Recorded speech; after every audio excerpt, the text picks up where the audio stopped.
All right, welcome to the Grayzone. I hope you enjoyed our disturbing countdown. I didn't, for one. I can vouch for me not enjoying that. That was insufferable, but appropriate given that we're talking about Bari Weiss today, which is kind of like a dystopian horror movie. So in that respect, I thought it was appropriate. But man, that was challenging for me personally. I don't know how people out there felt about it, but wow, that felt like being in a horror movie. Wanted to get you all in the mood. And while initiating everything, I noticed that all of the video assets I uploaded are gone. I really love StreamYard and all the new changes they're making. Anyway, welcome. It's been a while. We went through some holidays and we kind of took a break. How were your holidays? Pretty quiet. Yeah. Get quiet. Yeah, I noticed on Christmas Eve you were up defending Seymour Hersh, so it must have been really quiet. I had Chinese food. It's like the Jewish tradition, and I'm not really much of a meat eater, but my entire family had expected to have Peking duck, and they got there, and the restaurant was out of Peking duck, so it quickly turned into like a quick Curb Your Enthusiasm episode. Just there's no duck. It kind of killed the vibe. Apparently, people are really into duck. But we missed out on a lot over the past, 10, 11 days since we last did a stream. And Aaron, you actually conducted a pretty consequential interview, which we'll be discussing. As I mentioned, I've lost the video assets, which is pretty annoying, but we'll get them up anyway as we move along. And I wanted to start, I guess, with Venezuela, because the Trump administration continues to escalate against Venezuela, even as it fails to execute the regime change war that many people had expected. Trump was to give an address to the nation about a week ago, and I saw the chatter online that he was going to announce that he was initiating strikes on Venezuela, George W. Bush style. I suspected that he would not, because of the complete unpopularity of the war, both inside Venezuela and in the United States and within Trump's own base. I'd also heard from some sources that Trump himself was pulling back. Marco Rubio tweeted a very unusual photo of himself bowing to a lamp. I think it was after Trump's address. And then Trump's address took place. I don't see any point in playing any parts of it, but Trump, he just wasn't the old Trump. He wasn't funny. He was barely there. He was rushing through it, very stentorian and stilted, focusing on the economy, which is his weakest point now.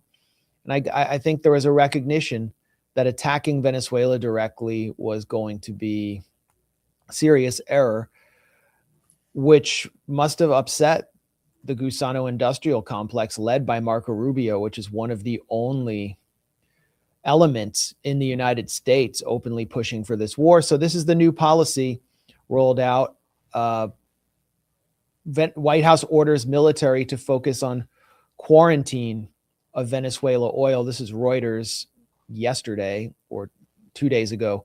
The White House has ordered U.S. military forces to focus almost exclusively on enforcing a quarantine of Venezuela oil for at least the next 2 months, a U.S. official told Reuters, indicating Washington's more interested in using economic rather than military means to pressure Caracas. They have, in the past 2 weeks, seized at least 2 ships. There was this other ship, Bella 1, that I'm unclear about, which was squawking all these emergency signals, like 75 of them, as the Coast Guard attempted to land. And it may have run away from the Coast Guard. And the Coast Guard announced that, at least momentarily, it didn't have the capacity to board the ship and take over. So the only other option was to hit the ship Houthi style, which I don't think the U.S. is planning to do yet. And so Bella 1 might have gotten away.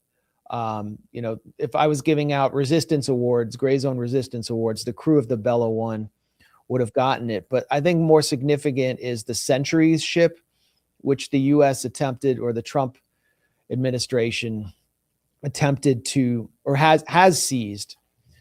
This is Francisco Rodriguez. If you're not following him, he's one of the most important voices right now on Venezuela.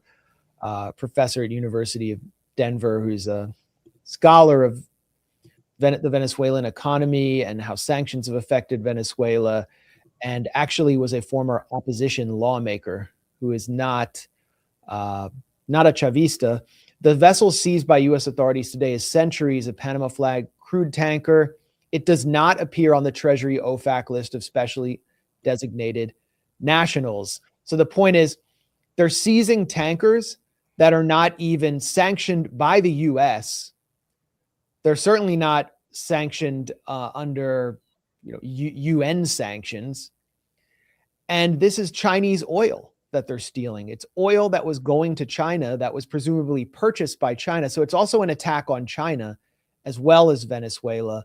This is just flagrant illegality, piracy. They're not even attempting to make any excuse for seizing unsanctioned tankers. They're just trying to strangle Venezuela's economy. And in doing so, as a Wall Street Journal cover story made clear, very propagandistic piece, made clear a few days ago, to topple the Cuban government as well, which depends substantially on Venezuelan oil.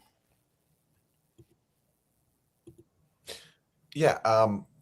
And China has condemned this as a violation of international law, but this is so far away from everywhere else that this kind of plays into the Trump administration's new focus on basically dominating the Western Hemisphere and focusing on regime change here and telling everyone else to butt out.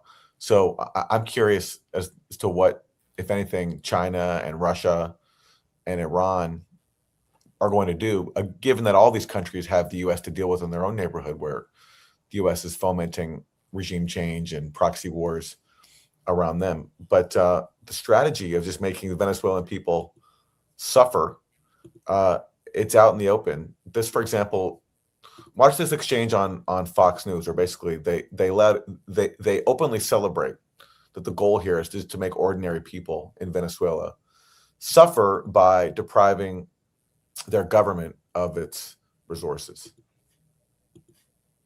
Squeeze Cuba, have been going after them since the 60s. This could really be their death knell if Venezuela switches and becomes an ally of ours.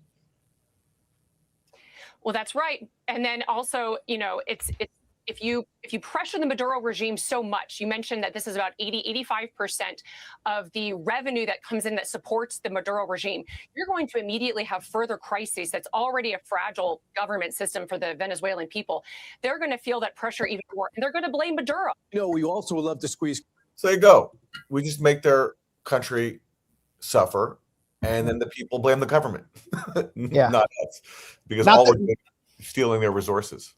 We've never tried that before. Let's try this new thing of strangling the Venezuelan economy, and then the people will blame Maduro and he'll be overthrown, and it'll all work this time. Because the United States didn't try that starting in 2015 when it began sanctioning the oil industry. It didn't try it with the Guarimba style riots, where it was financing the leaders of these riots who actually tried to burn down the Venezuelan Justice Ministry, Leopoldo Lopez. We didn't try it in 2019 when Trump sanctioned PDVSA and just sanctioned the heart of the Venezuelan economy. We didn't try it by recognizing the fake president Juan Guaido and stealing Citgo from Venezuela, its most lucrative foreign asset. It's never been tried before, so let's just do this new brilliant strategy advised by Rebecca Heinrichs. Who the hell is Rebecca Heinrichs? I don't know, but she's just basically giving away the game, which is to torture the Venezuelan population until somehow they turn against Maduro, something that's failed. But what it's succeeded in doing is producing one migration wave after another. And what did that migration wave do? Well, it filled up the Darien Gap with migrants, which became perfect cover for the Clan del Golfo, which controls the migrant gap to traffic fentanyl and other drugs to the United States, overwhelming the Panamanian border guard. It's worked out great for everybody. And so they're trying it again, but what they're doing is just the most aggressive naked piracy ever by stealing Venezuelan oil. Let me ask you a question, Max. I mean, I haven't been to Cuba. You have. You've done reporting there. Do you think Cuba can survive all this? Because this is a big part of Marco Rubio's goal, is to cut off Venezuela's oil deliveries to Cuba, as one of these ships was trying to do that the U.S. seized. Cuba needs that to survive. Do you think their government can survive all this? Well, I was in Cuba before I was known as a journalist. I went when I was much younger, and during one of the darker periods of the special period after the Soviet Union and the socialist bloc collapsed. And Cuba was in much worse shape than it is now. It was, not pretty. And I saw the whole country. I hitchhiked through parts of the country. I took trains. I mean, I didn't have a lot of cash, so I would show up at people's doors with like $3, $4 and say, "Hey, can you cook dinner?" And they'd throw a huge party because, they were so happy to have a few bucks. When Hugo Chavez came into power and initiated ALBA and began all of these various programs and prioritized bilateral trade and support for Cuba, the situation improved markedly in Cuba. And then it improved again with the normalization under Obama. And by recognizing Cuba or designating Cuba as a state sponsor of terrorism, the Trump administration has brought those dark days back to Cuba with lots of electricity blackouts. And, speaking to Cubans I met in Miami who are not political, who've left recently, they said that conditions have worsened since the Trump administration tightened the blockade. The Biden administration refused to relax the blockade, or I think what did they wait till the last day? Their last day in office, then they rolled back some of it. They rolled back the state sponsor of terrorism, Yeah, absurd designation, knowing that Trump would reinstitute it the day he came into office, and now it's reinstituted. Marco Rubio is overseeing this whole policy, as we all know, and he has two key advisors on Venezuela and Cuba. One of them is named Mauricio Claver Caron, whose life mission is to topple the government in Cuba, and has predicted publicly that it would be toppled in this Trump administration. So they're clearly about that. The other person he talks to, who's really his main advisor on the Venezuela-Cuba policy, is named Marshall Billingsley. He's a veteran Treasury official, hardline neocon, who testified before Congress in November, I believe, and said that the war on Venezuela is really aimed at Cuba and Nicaragua and the entire Latin American left, and it will have this ricochet effect where even Lula da Silva in Brazil will be hurt. So they're telling him that this is going to be a masterstroke. And I don't think it's working out right now. I'll go into that further. And I also think Cuba has been through much worse times. If you parse the Wall Street Journal article by Juan Ferrero, who is a veteran regime change promoter, used to be at the New York Times, there aren't really statistics there showing that Cuba is on the verge of collapse. But it's not easy. And I would say the same about Venezuela. It's important to note that the Venezuelan economy has diversified enormously in the past 4 or 5 years, and they're exporting lots of minerals. They've made lots of deals with China and other countries to purchase minerals and gold. And that means that they're not entirely reliant on oil. So seizing a few oil tankers over the next 2 months, that's not going to necessarily destroy the Venezuelan economy. They know how to do this as well. And they've been through much worse times. I mean, they're exporting they were exporting less than 400,000 barrels of oil when the Trump administration's attack on the oil sector began per day. Now it's like past a million, around a million. So they've been through worse times, and I think it's delusional. The policy is delusional, and Marco Rubio is listening to the wrong people because they're telling him what he wants to hear. So, yeah, this is the plan. I mean, the plan is very out in the open. This is what the neocons and the Gusano industrial complex want to do to Venezuela, expressed by Mike Pozempic, former CIA director and Secretary of State. He spells it out right here pretty clearly. But there's many things we can do to support them.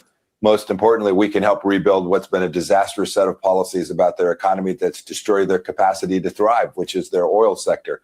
So American companies can come in and sell their products.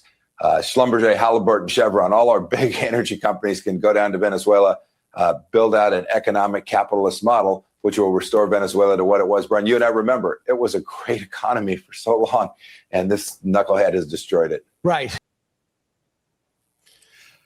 So Halliburton.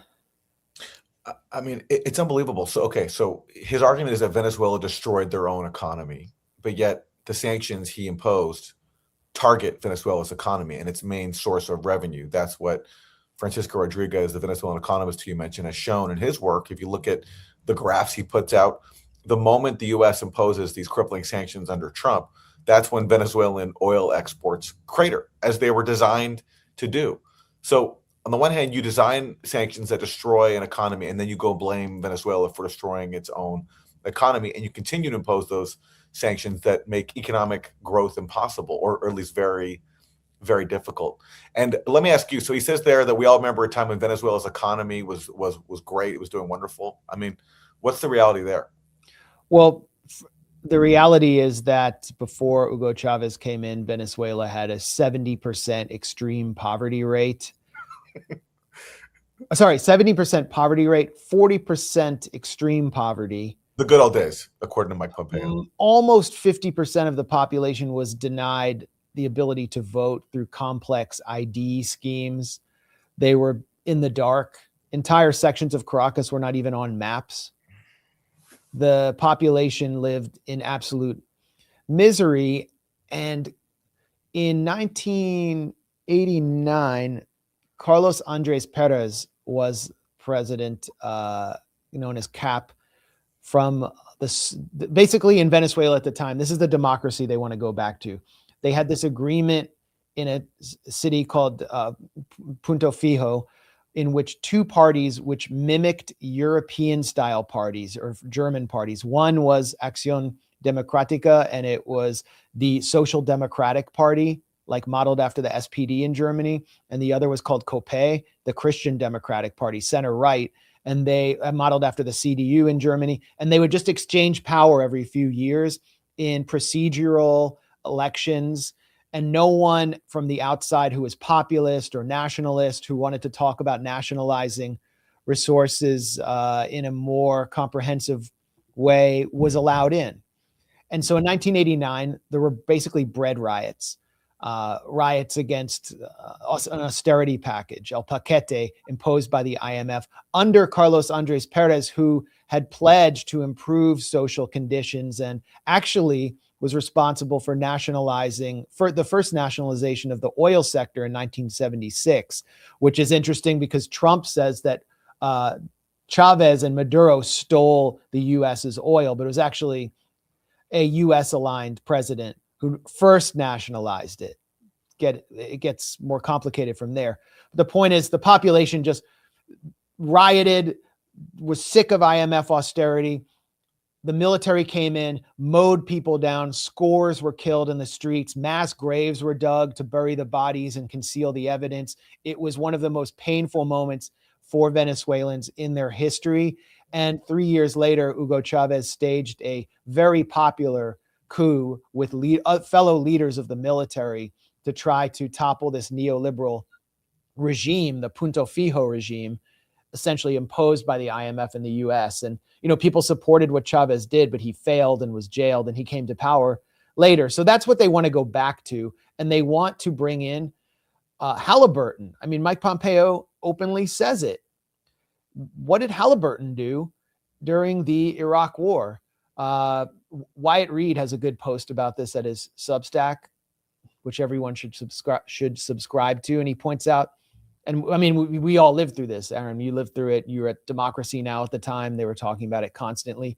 $7 billion no-bid deal in 2003, in which Dick Cheney owned millions of stocks because he was the former CEO of Halliburton. Then 1 million Iraqis are killed in this invasion. Thousands of Americans come back with no limbs or no lives. And then the Pentagon audits the Halliburton and found that it ripped off the U.S. taxpayer for $1.4 billion. So that's what they want to do in Venezuela. And Maria Corina Machado, they sort of face and voice of the regime change policy from Venezuela, has pledged $1.3 trillion to sell off $1.3 trillion in Venezuelan assets to the highest bidder, referring to like Trump cronies. I mean, they're just being so obvious about it, and it's not very popular. And meanwhile, you have thousands of U.S. troops that are deployed on these ships surrounding Venezuela. Trump recently bragged that Venezuela's surrounded and nothing can go in and out. And is he just going to send all these troops there and do nothing with them? Just have them linger, have them spend their holidays away from their families, just basically engaging in piracy, stealing Venezuelan assets. That's the part that I worry about. Like, he's such a self-styled tough guy that is he just going to send all these forces there and do nothing with them, just have them steal. That's like the best case scenario at this point, that he just has them stealing Venezuela's oil and not engaging in military strikes. But to have them there and to do nothing, that's going to just keep some pressure on him to make some kind of decision and possibly escalate. Well, he has threatened Denmark as well. He's threatened Canada. It's very clear that there's a deeper crisis at play, that the sort of system of global capitalism is not growing, and Western empire needs to plunder more resources in order to expand. And so they've set their sights on the Western hemisphere particularly, but it also has to do with outcompeting China, which controls the bulk of rare earth minerals and has the production capacity to overtake the US. So there's a sense of desperation here. I don't think Trump has the mental acumen to know what the end game is or what the ultimate strategy is. Costs a lot to deploy this much of a naval force. Deploying the USS Gerald Ford was, I think, Marco Rubio's idea to trap Trump into the sense that into kind of pressuring him by telling him, look, 10% of US naval assets are there. Let's do a forward deployment of special ops forces, which they did this week. Let's just keep deploying and deploying until Trump has to decide that he either does something or he loses face and looks weak in the face of Maduro, because it's not clear Trump wants to do this. And there are all kinds of negotiations taking place, which I'll talk about in a second. And it's very dangerous to have that many troops there. One of the things they're doing, because of the proliferation of drone warfare, is using jammers. And the jammers affect the GPS systems of flights. 1 out of 5 flights in the Caribbean is having its GPS system jammed. And so the pilots have to actually navigate in a more manual way. Some of them have experienced trouble. This is also, I think, deliberate. It's how they managed to get Venezuela under a kind of aerial siege in which only Venezuelan national airliners are flying into Venezuela. So airlines like Copa, like when we went to Venezuela, we flew Copa. They're not going in anymore. Venezuela is under a naval siege and under aerial siege, and civilian airliners are in peril. Yeah, I was going to say at least one civilian flight on JetBlue almost collided with a U.S. military plane that had its transporter off, right? Transponder, yeah. It's transponder, sorry. It's transponder. So these secret military planes are flying around Venezuela to intimidate it and turning off their transponder. And this creates a dangerous situation where a JetBlue flight almost had a collision in air. Can you imagine if this had actually been a collision and civilian passengers had died because the U.S. is trying to intimidate Venezuela into regime change and therefore endangering civilian passenger flights going, just in the region itself? I'm not even sure where this JetBlue flight was going. I think it's just in the Caribbean, not even going to Venezuela. Well, that's what the JetBlue pilot reported, that he was 20 seconds away from colliding with the U.S. military aircraft that had flown directly into his flight path as he was leaving Curacao. And he had to level off and discontinue his ascent, or he would have crashed directly into a U.S., I think like an air refueling plane, and you would have had over 200 deaths. And that would have been the end of what Pete Hegseth calls Operation Southern Spear. That would have been the end of it. It would have been a complete political catastrophe for Trump. It would have been the end of Hegseth. I don't know how they would have lived that down. And it would have just been a massive crime to try to steal. They killed, like, hundreds of Americans died for the Gusano fantasies of Marco Rubio and to steal Venezuela's oil. And you know what kind of crime it would have been? It would have been a crime of capitalism. These are all crimes of capitalism. And all of the suffering that Venezuela is experiencing is from the capitalist system. And it's all going to be blamed on socialism. It's all going to be blamed on socialism if they manage to force Venezuela into a recession through this siege and then force another migration wave. But this is simply the essence of capitalism. One powerful government using the military as a private militia to steal resources. And what are they doing with the oil they're plundering from these ships? Centuries and these other ships that they've stolen. They're sending it directly into the U.S. Strategic Reserve. We're just literally taking their oil and putting it in the Strategic Reserve, which Trump will presumably release during elections season to lower oil prices and say, look, I'm powering the economy by straight up stealing from Venezuela. And it's all socialism's fault that they're failing. Yes, and I'm sorry to be a broken record because I make this point a lot, but these are people like Mike Pompeo and Trump who all claim to worship the free market. Yet nobody intervenes in the so-called free market as much as they do, literally imposing sanctions that make an economy very difficult to function, stealing their resources, messing with their, making it hard for airlines to buy the parts they need to fly. I mean, no one intervenes in the free market more than people who supposedly worship it. Yep, it's definitely not free. And if you're under this system, you're not free to have a sovereign country. No. So I want to address just one more point here on Venezuela, which is the leading figure of the opposition, Maria Corina Machado. Her party, Vente Venezuela, wasn't really the top opposition party. The top opposition party was called Popular Will, and it was led by Leopoldo Lopez. That's the party that produced Juan Guaido. And they're one of these newer parties that were created essentially through USAID and Canvas and the National Endowment for Democracy to produce radical opposition figures who wanted to sell out their country and have its resources stolen so they could ride to power on the back of a tank. But Maria Corina Machado was always more radical than them. She's always been calling for U.S. military intervention, even Israeli military intervention in Venezuela. And she's sort of all that's left after Juan Guaido show ran out of steam. So she gets the Nobel Prize. we report on it.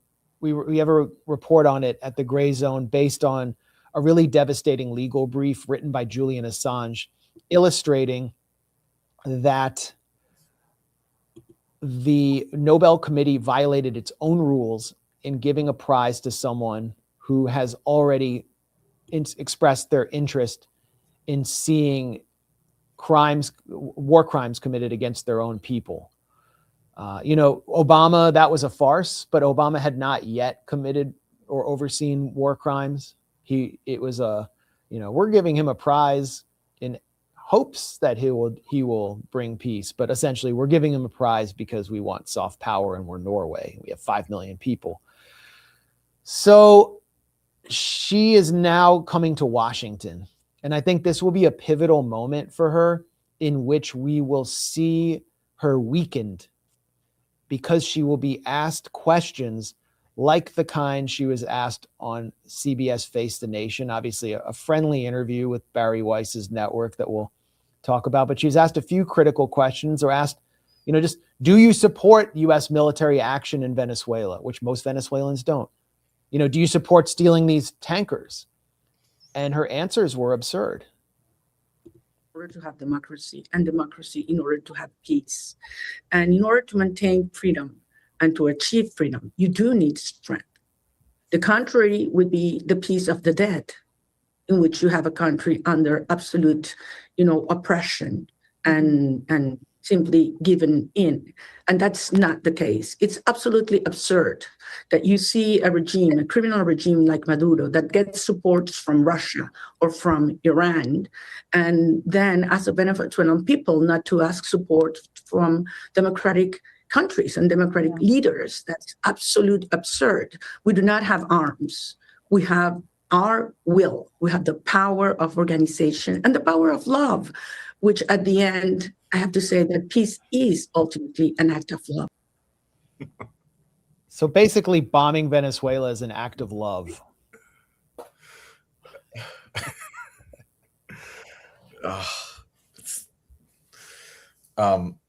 If you watch the whole interview, there was a couple of challenging questions. So, for example, is there a contradiction between receiving a Nobel Peace Prize and advocating war? But still, she's treated with such kid gloves because she's deemed to be the new face of Venezuela, the next leader. So therefore, she's on this constant media tour being promoted as some lover of democracy. When even if you speak to people like Francisco Rodriguez, there's even the Venezuelan opposition is not fully behind her. It's not as if she's this big unifying force for the Venezuelan opposition. In fact, I don't know. Like you tell me, it strikes me that Juan Guaido was more of a unifying force for the Venezuelan opposition than she is. Well, the question is really, what does Trump think? And remember what Trump said about Guaido, that he called Guaido a joke, and he said that his wife looked like a little girl. He said, I couldn't even believe she was a grown woman. And Guaido, he didn't have gravitas. Maria Corina Machado on that balcony in Oslo, she looked dictatorial and crazed. And then she the whole ceremony clearly upset Trump. The Trump administration, he had his press secretary denounce the Nobel Committee for giving her the prize. They wouldn't have done that if they took her seriously. And I don't think the Trump administration takes her seriously. And I think that even while Rubio is listening to these maniacs, like regime change maniacs, like Clever Caron and Marshall Billingsley, he understands that Maria Corina Machado doesn't command it's not just the Venezuelan population, but she just doesn't have what it takes to come into power and last more than 48 to 72 hours. Because there's the military, there are guns, there are the cooperativos, the colectivos, sorry. Not cooperativos, the colectivos. And who controls those? Who really has the credibility and the backing of the military? It's not her. So if anything, and I just get this vibe when I read the mainstream media coverage, and hear what Trump officials are saying, they're not really pumping up Maria Corina. So they must be trying to finagle some kind of deal where Maduro leaves, and then they claim they get some more moderate figure in from within the Chavista realm who they can then, and then they can then begin whittling them down. But that's not going to happen without the involvement of a figure like Diosdado Cabello, who is in the Maduro administration, but really holds so much sway among the military and has not been very inclined to make a deal with the US because the US screws them again and again and again. And every time he had been involved in any deal-making process with the US, they came in with a new round of sanctions, and now they've come in with this naval siege. So I don't think the US actually, the Trump administration actually knows what to do or has a strategy beyond Maduro that can actually work, because the military is rock solid behind this government and its system. So Maria Corina Machado can talk all she wants, but she's eventually going to go the way of Guaido, who, by the way, I heard that he was actually kicked off a flight to Oslo. He wanted to be a part of the ceremony, and he was actually edged out because they consider him such an embarrassment now. Well, what's he doing now? He's in Florida teaching some classes or something like that in governance. Florida International University. It's like they have this thing called the Adam Smith Center for Economic Freedom, which is like some Koch brothers, Potemkin village. And they bring all these washed up Latin American vassals and stooges there, like local comprador stooges for the US, or what Bari Weiss would call toadies. And they get to teach classes. Like, can you imagine what Guaido's class, what is the class? Like coup plotting 101. Here's how you get a cartel to bring you over the border so you can gather your forces with USAID. Like, and his English isn't even that good. So I don't know what he does there. I've seen some pictures of him sitting in the classroom, but you never see a class. He's just kind of like just chilling there. It's a real joke. I mean, the Latin American right is a joke. Like, they completely rely on US bailouts and the US military, and they fail at every step of the way. Javier Milei is a perfect example. I mean, he was going to get demolished in parliamentary elections, and then Trump comes in with this $40 billion bailout. We paid for at least half of it as US taxpayers.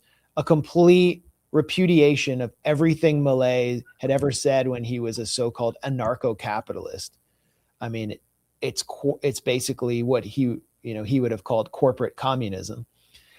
And Trump says, I'm going to destroy your economy to the Argentinian public unless you vote Milei's party back in. I will not bail you out, and the peso will continue to be devalued. And so the Argentinians have to do that. Same thing in Honduras, where Tito Asfora, the right-wing Trump candidate, has been certified by the National Election Council as president. Trump basically said, I will destroy the Honduran economy if you don't put him into power. I will sanction you. He's trying to do the same thing in Colombia. So the Latin American right, there's nothing they can do without Washington. And their entire job is to install neo-banana republics. We have a documentary coming out later today. I'll post it. It's ready, on Daniel Noboa and his role in the international drug trade in Ecuador. This is the president of Ecuador, who is a key ally of the US, who just hosted Marco Rubio and Kristi Noem. And this will tell you all you need to know about the Latin American right. And it features an interview with an Ecuadorian journalist, Agustin Duran, who has had to flee Ecuador because he exposed this dark alliance between the Noboa family and the cartels. So moving along, I think we should just briefly touch on what happened in Syria. What do you think? Well, You're talking about the attack on the U.S. forces. Yeah. Yeah. Okay. So yeah, in Syria recently, this shouldn't be a surprise to anyone because the U.S. insists on keeping a U.S. military force in Syria. That force came under attack, and 2 U.S. National Guardsmen from Iowa were killed.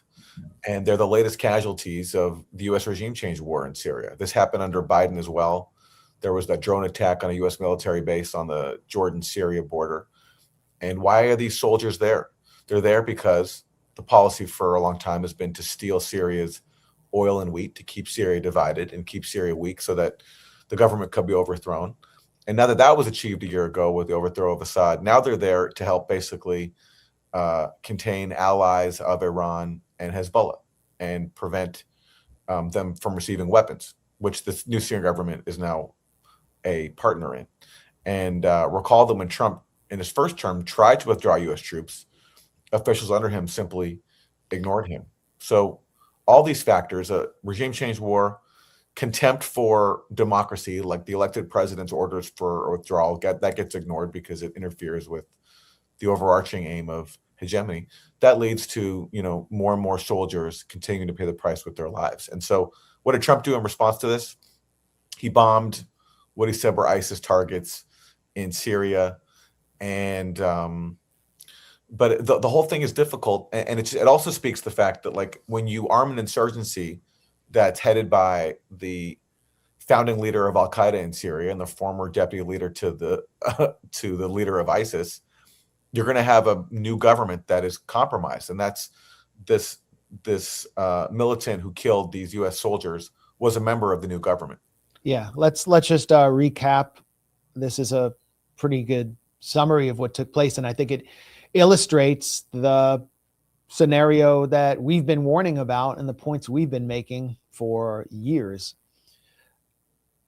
I guess I got to zoom in. So the Syrian security element, this happened in Palmyra, and that's significant because Palmyra was seized by ISIS. Palmyra is a very historic city in Syria, which has antiquities and archaeological treasures dating back to the Roman Empire. And the ISIS hung the custodial, the archaeological stewards of these ruins. It was hideous. And Russia and the Syrian Arab army, and I think it was mainly them, joined forces and liberated Palmyra not once, but twice from ISIS. Actually, I remember in the State Department, it might have been John Kirby, he was asked, do you support their liberation of Palmyra from Russia, from ISIS? And he refused to say yes. The U.S. was very disappointed about this development because, as John Kerry said in private in a meeting with Syrian opposition leaders, they were watching ISIS advance and saw it as a valuable card in forcing Assad to the table to negotiate his own demise. Unfortunately for the U.S., Palmyra was liberated from ISIS. Now they have a pro-U.S. government in Syria, which essentially has, in so many ways, restored control or at least influence in Palmyra to ISIS. And that's what this incident illustrates. The security element. So that's an important phrase here. The Syrian security element, meaning he was working within Syrian security forces under al-Sharaz government, carried out the Palmyra operation. And he belonged to the ISIS organization that had seized Palmyra back in 2014. And, he moved around and then joined General Security after the fall of Assad in Idlib and was assigned to Palmyra. So they assigned an ISIS guy to Palmyra, and he gets access to a meeting between the U.S. military, like with U.S. military officers in Palmyra, and the new Syrian military, which is just infested with Al-Qaeda and ISIS figures.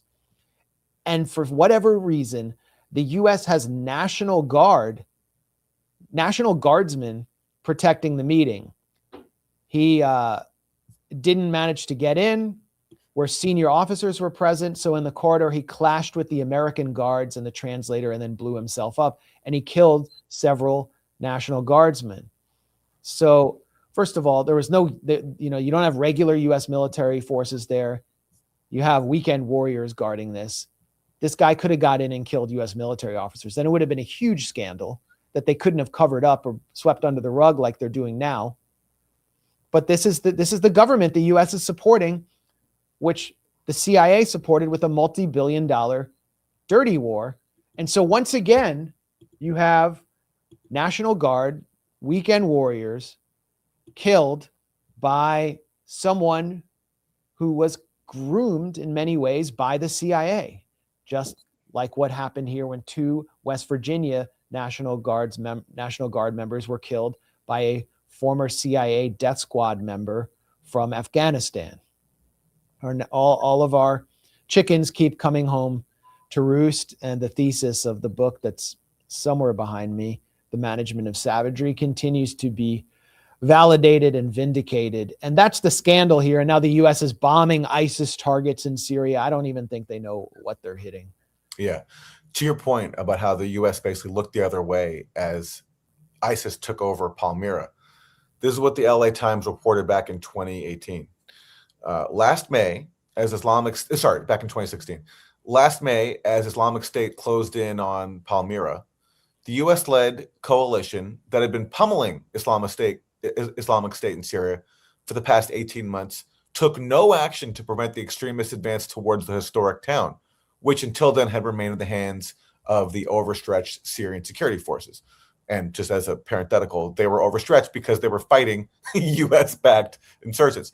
The U.S. approach in Palmyra contrasted dramatically with the very proactive U.S. bombardment of Kobani during 2014 and 2015 on behalf of U.S. allied Kurdish militias. So that was what the LA Times reported back then, which is that the U.S. looked the other way.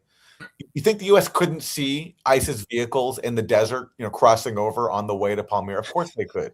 But they let it happen because they were fine to let ISIS take over Syrian territory if that could put pressure on the Syrian government. As you mentioned, John Kerry admitted in that leaked recording with members of the Syrian opposition. Yeah, they needed ISIS there so they could then weaken the Syrian government until they were ready for their vicious campaign that destroyed half of Raqqa, in which ISIS would be replaced with the so-called SDF. Kobani was much more convenient. It was like a small town, and it's how they got the YPG on side, which they then rebranded as the Syrian Democratic Forces, the Kurds. We don't need to go into that. The point is the U.S. had always wanted Palmyra in ISIS, had wanted Palmyra at one point in ISIS hands, and now an ISIS figure who was part of that onslaught is killing American National Guardsmen. And it's like you have to try really hard to find this kind of analysis in U.S. media. It's non-existent. It's non-existent. I mean, including on progressive shows, because so many people bought into the regime change propaganda campaign. So yeah, you just can't talk about it. Syria is it's the biggest blind spot I think people have when it comes to foreign policy issues on the left. People just still don't get it.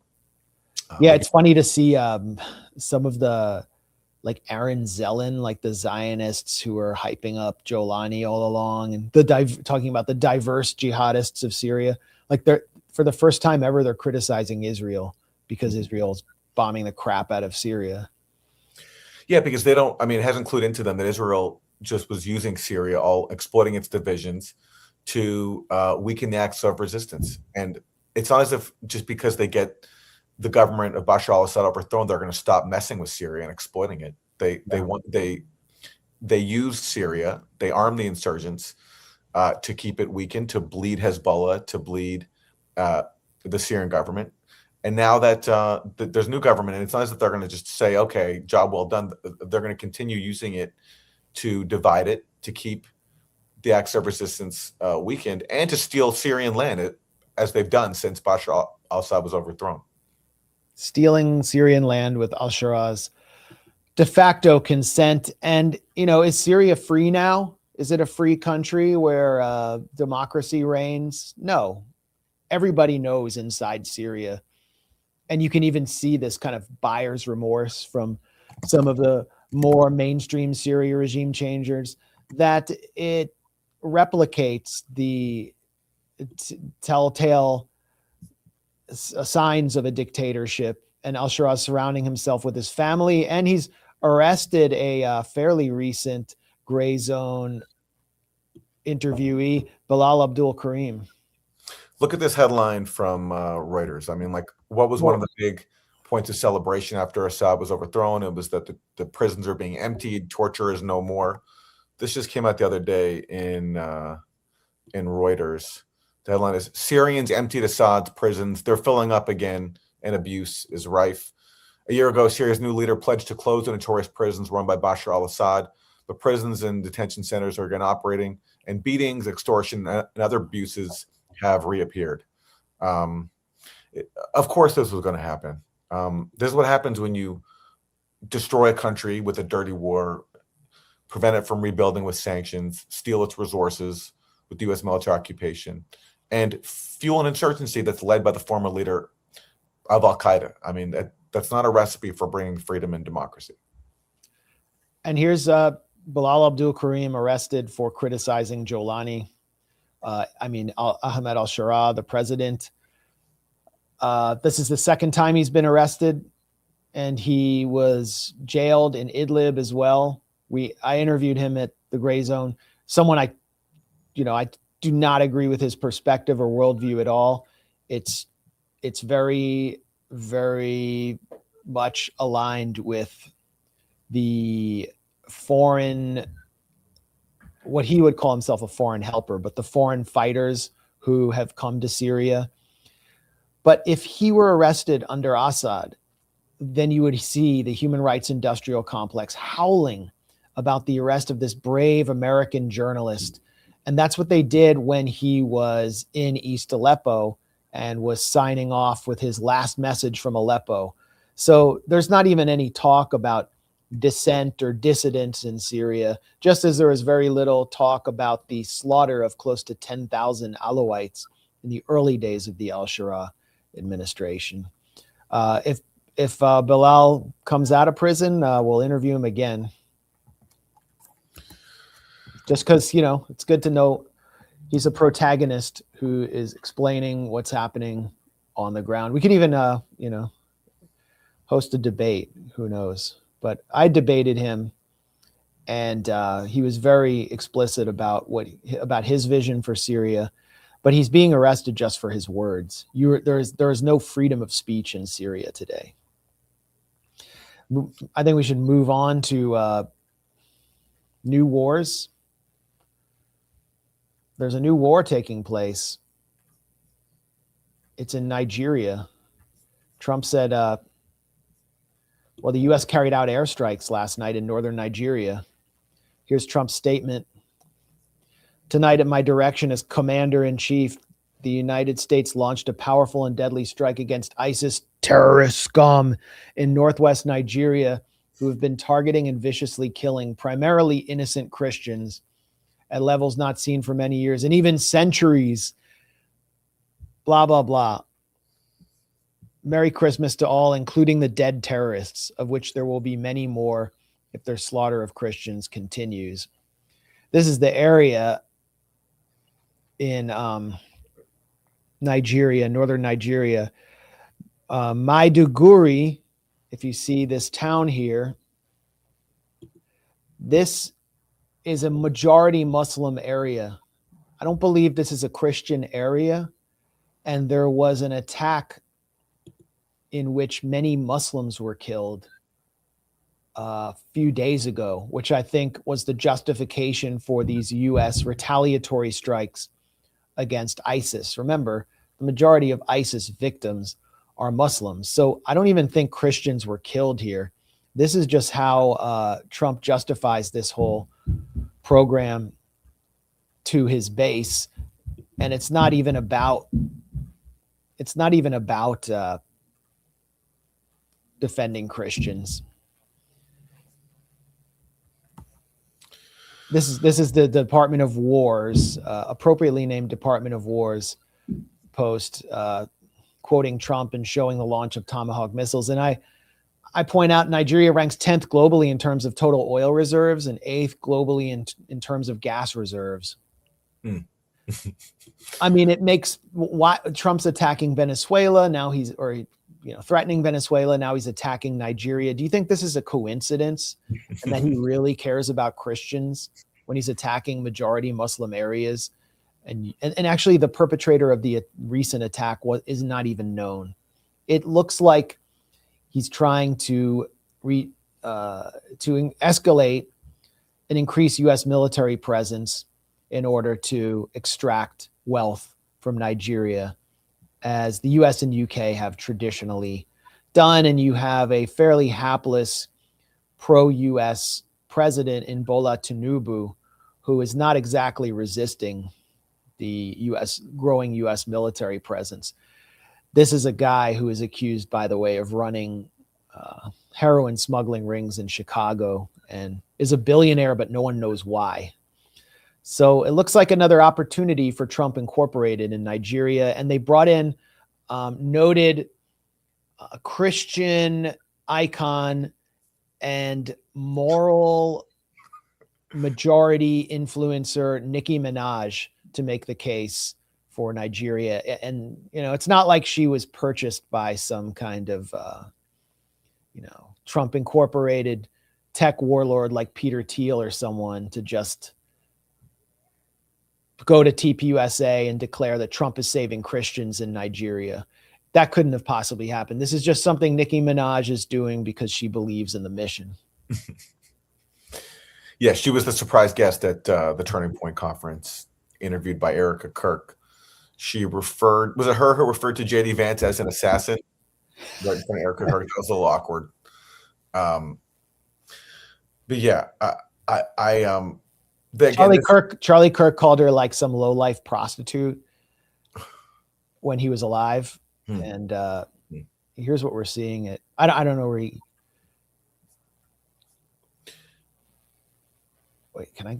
getting things on screen in the new StreamYard is brutal.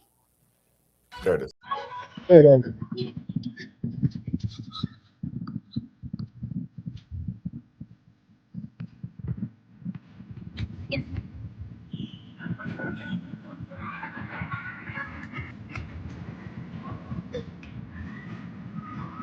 This is it for Charlie.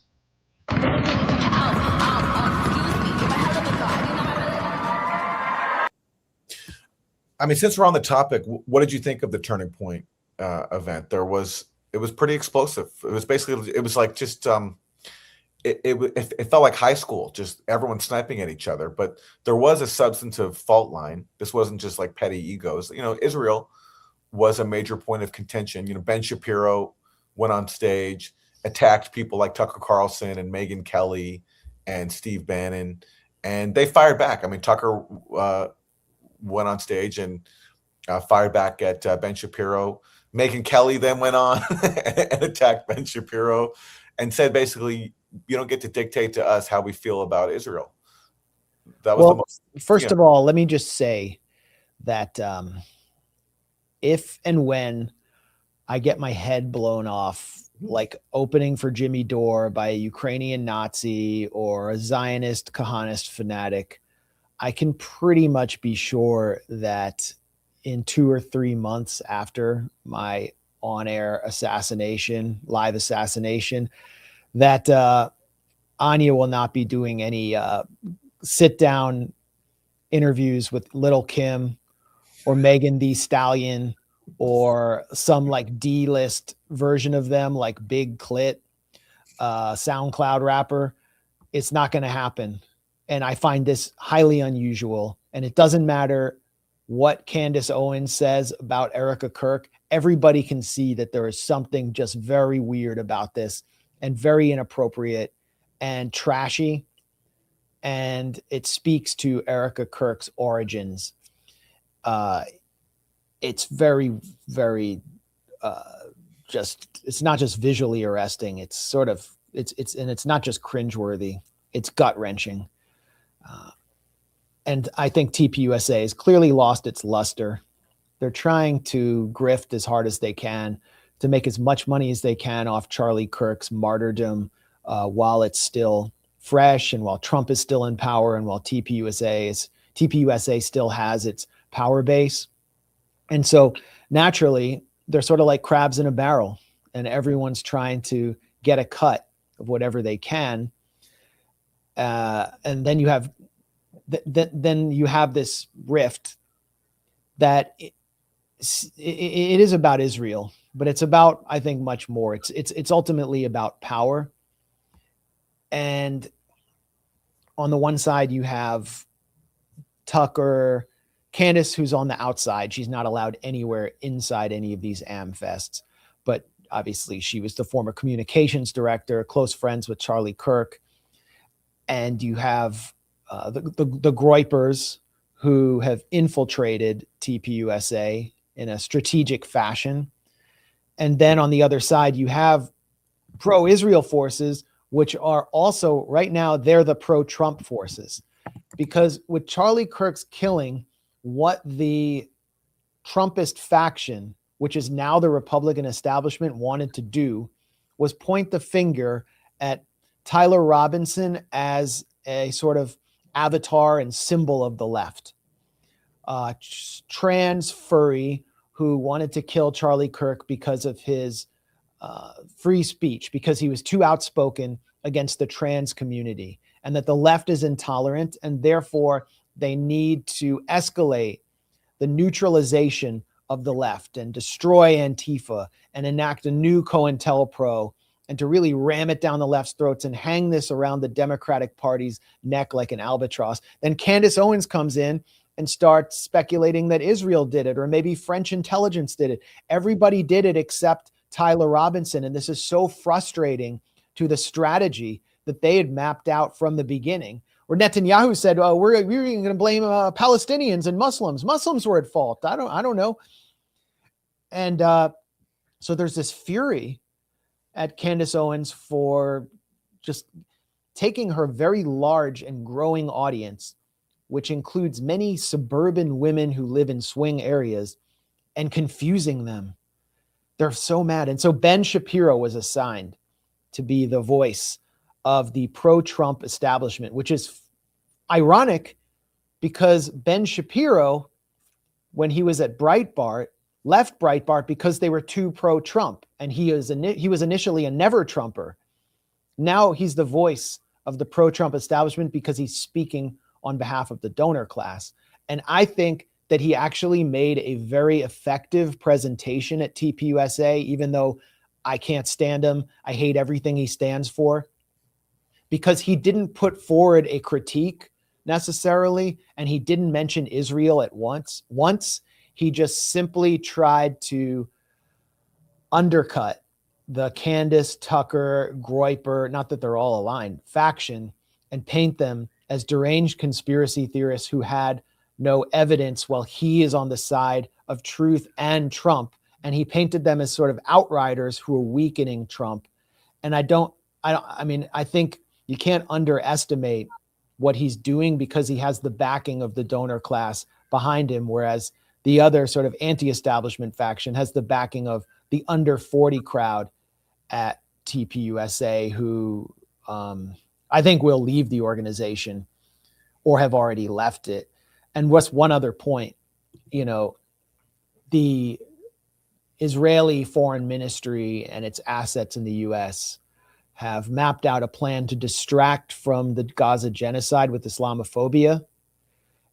And so if you pay close attention to the presentations at AmFest, with the exception of Tucker Carlson, who, it was very remarkable, something I never expected, denounced Islamophobia. Mm-hmm. I mean, watch Tulsi Gabbard's presentation. She basically said radical Islam is the number one threat to the US. This is sort of what they're going to run on. And most of those who voted in a poll at TPUSA, of those who attended, said that radical Islam was the top threat to the US. I would say they were disproportionately older, but it's getting through in that world. And so they're sort of gradually trying to distract from the Israel issue, paper it over. And for the Shapiro faction, which represents the donor class, this internecine war is valuable also in kind of distracting from Israel and Gaza.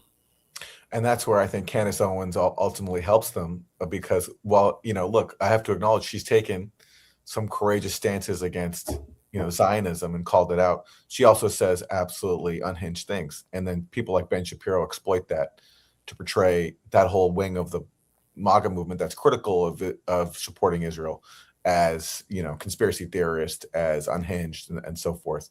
And they'll exploit that. And I think that's what he did in that speech, and that's what he'll continue to try to do. Yeah, I mean, he's deflecting away from himself and his own contrivances and fabrications and censorious nature. I had to step away from the theories about the shooting, and I'm looking forward to the trial of Tyler Robinson. But I never said that there was any evidence that Israel was responsible. All my reporting focused on the evidence, which has all been completely corroborated and confirmed. And I was using multiple sources on Charlie Kirk trying to back away from the Israel lobby's control over him in his final days. And we've gotten so far away from that now that I can't even make sense of what the theories are at this point. Well, I have to say, and I have to credit Candace Owens did play a positive role in that she did make public texts from Charlie Kirk that confirmed everything you had said. And so, yeah, I mean, when she has had evidence, it's been pretty powerful. Yeah.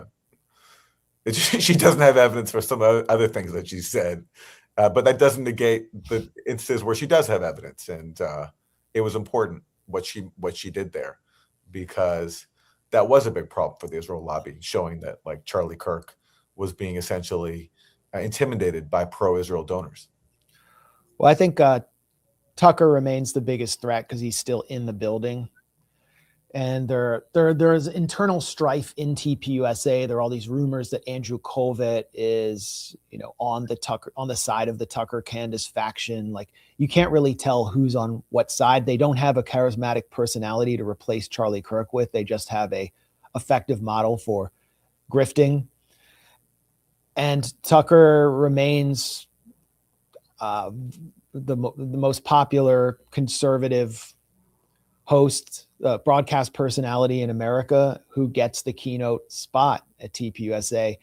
But I think the organization is moving back with Erica Kirk as CEO, someone who's clearly just very malleable and morally dubious, into the position they were in when Charlie Kirk was like meeting with Netanyahu. And they're trying to recover all those donors they lost. So I do have still some reporting to do on this. It's just a question of getting the time to do it when, you have all these wars taking place or about to take place and so much to cover. And we still have a lot to cover in this stream. But I'm glad we got to talk about that. Yeah, we haven't even gotten to the fun part.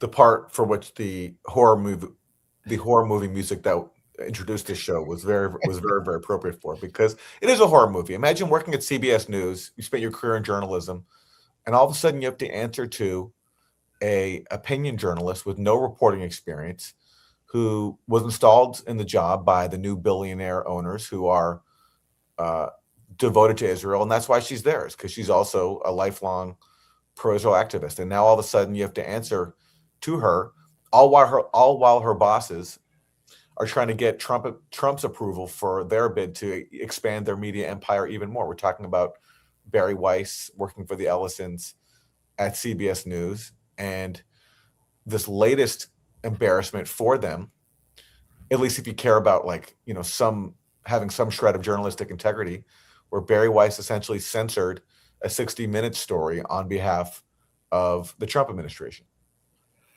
Well, this is Bari Weiss's note to her staff after she apparently spiked the entire segment on the Center for the Confinement of Terrorists, or CCOT, in El Salvador, which is effectively been a torture dungeon exploited by the Trump administration to deposit Venezuelan migrants for geopolitical reasons, which I'll get into, which I think is the deeper, more important layer of the story that, even progressive media isn't touching on. But this is the note sent out. Let's zoom in on that. Oh, it's been a whirlwind week. It sure has, Bari. I'm sure we all have the same experience as you, with 5 bodyguards surrounding us at all times who cost $15,000 a day to maintain. I appreciate all the warm welcomes and those who have served as unpaid tour guides through the labyrinth of this building. Sounds like you were really ready to come into that job. Blah, blah, blah. I want to restore CBS to its rightful place as number 1, the most trusted and most consumed news source in the nation. She says this after a town hall with Erica Kirk, which I, as a masochist, watched. I watched like 30 minutes of it. Max, but I believe you're reading her introduction note when she first took the job. I think this is. Yeah. Oh, sorry. Yeah. Okay, I got the wrong note up. Yeah. All right. There's been so many notes. There's been so many notes that she's had to write. She's had a lot of notes. But look, the key line from that note that you're reading, which is her introductory, is she closes it by saying, or she said this in a conference call, maybe not in the note. She said, "Let's do the effing news," like a rallying call. Like everyone's going to be so excited to follow General Bari into battle. Let's do the effing news.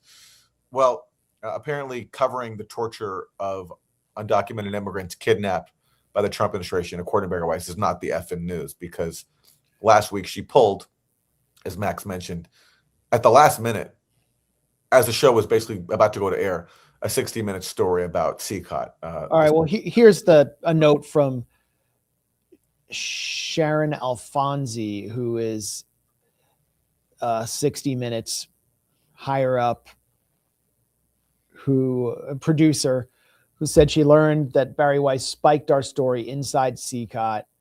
And we asked for a call to discuss her decision, and she refused to call. Our story was screened 5 times and cleared by both CBS attorneys and Standards and Practices. It is factually correct. Pulling it now is a political decision, Alfonsi contends. And they did request responses to questions and/or interviews with DHS, the White House, meaning Stephen Miller, and the State Department, meaning Marco Rubio, who was responsible for the CCOT detention deal. Government silence is a statement, not a veto. The refusal to be interviewed is a tactical maneuver designed to kill the story. Great point. If the administration's refusal to participate becomes a valid reason to spike a story, we have effectively handed them a kill switch for any reporting they find convenient. So then Bari Weiss claimed that they needed to do more because they didn't get Stephen Miller and his comment. So it was all a elaborate maneuver where the White House refuses to comment. Then they claim that they weren't given the opportunity to comment to kill the story. And there was an editorial call the following day with Bari Weiss, CBS's editor-in-chief, installed by pro-Israel billionaire David Ellison when Paramount merged with took over CBS. And this is a leaked photo from her editorial call. I could have sworn that Calvin Coolidge's wife was installed as CBS editor-in-chief, but Bari Weiss looks to be feeling the heat. We haven't seen much of her recently since the Erica Kirk town hall, which garnered about as many views as this live stream will get on YouTube, but was hyped and probably cost hundreds of thousands, if not millions, to stage. I predicted early on that Bari Weiss would have a very quick flame out, and that appears to be happening. Listen, it's hard for me to feel sympathy with someone who works for CBS News. I mean, 60 Minutes, long before Bari Weiss came along, was laundering State Department propaganda. They have one correspondent in particular, Scott Pelley, who every story he does, it just feels like the CIA is behind it. But listen, at the same time, everyone has certain limits. And I think at this point, being told by someone with no journalism experience, just an opinion pundit who's only there because they're a pro-Israel activist, that's angered a lot of people. And I feel sorry for anyone who has to report to this smug elitist with no journalism experience who then constantly goes around and basically acts as like the dean of journalism. So this is from, okay, well, it's not going to be able to be read because the text is too small. But basically, in defense of herself, Bari Weiss wrote this memo to her colleagues, basically saying that, Americans don't trust the media, and so we have to win back their trust. As if she's like the oracle of integrity in journalism. When a big reason why Americans don't trust the media is because of people like her, entitled, out of touch, serving a foreign country, Israel, not even their own, and willing to, in this case, spike a story on behalf of the party in power, as she did here with the Trumps on Trump's behalf. And CCOT, again, we know now the Ellisons are trying to get Trump's approval for their takeover of Warner Brothers. There's a recent New York Times story that said that Trump has told people that the Ellisons have assured him that CBS News will become even more favorable to the Trump White House. So this will, whatever trust is left in CBS News and 60 Minutes, and 60 Minutes, because it's such an important show, does still have some staying power. It's one of the few shows that I think people still pay attention to. Bari Weiss is completely shredding it. And you make a good point. Of Scott Pelley, I really suspected he was some kind of CIA asset. Like everything he did was a commercial for the CIA or State Department. And do you remember CBS did a commercial for Richard Nephew, the Biden guy who designed all the sanctions and boasted about how his sanctions destroyed the economies of Iran and Russia and all these other countries? I mean, it was just like, where's the public interest in this? 60 Minutes had become state propaganda long before Bari Weiss. But what Bari Weiss is doing is advancing the consolidation of a Trump-Vance regime on behalf of the tech warlords who have purchased a fake university in Austin for her and created this astroturfed, artificial, Zionist, radical media empire for her to make her seem important. And she's just being puppeteered. I don't even think she understands what's happening. To draw like one example. So, for example, before Bari Weiss took over CBS News, they had this, a mini controversy where they had this story on how Israel was blocking aid into Gaza, but they held it for months and months and months. But they finally aired it. It was eventually aired. So under the old regime of CBS News, they'd have important reporting about Israel's blocking aid, which they, kept under wraps for a long time, finally releasing it. But the difference now under Bari Weiss, would they ever air such a story? There's just no way. It's absolutely no way. No, so CCOT is horrible. It's kind of a concentration camp. It contains mostly MS-13 members from like 10 years ago or 5 years ago, longer. It's Bukele. It's what Nayib Bukele, the pro-U.S. comprador strongman, crypto strongman of El Salvador and self-described world's coolest dictator, is proud of. He's proud of CCOT, and he has brought right-wing influencers there to show even the isolation chamber, because he's proud of brutalizing a criminal class that was the creation or side effect of the CIA's dirty war in El Salvador, in which El Salvador is flooded with weapons. Its military junta relied on child soldiers who were trained by Israel and the CIA. And then after the war, the country was in a state of misery, poverty, destabilization, and there was a migration wave to the U.S. I'm in D.C. We have more Salvadorans than most cities outside San Salvador. That's the effect of the war in the 80s. And in California, many of those child soldiers and young people from a war-torn region joined gangs and put their skills to use in the streets of cities like LA. Were sent to Pelican Bay, really rough prisons, where they forged MS-13 links.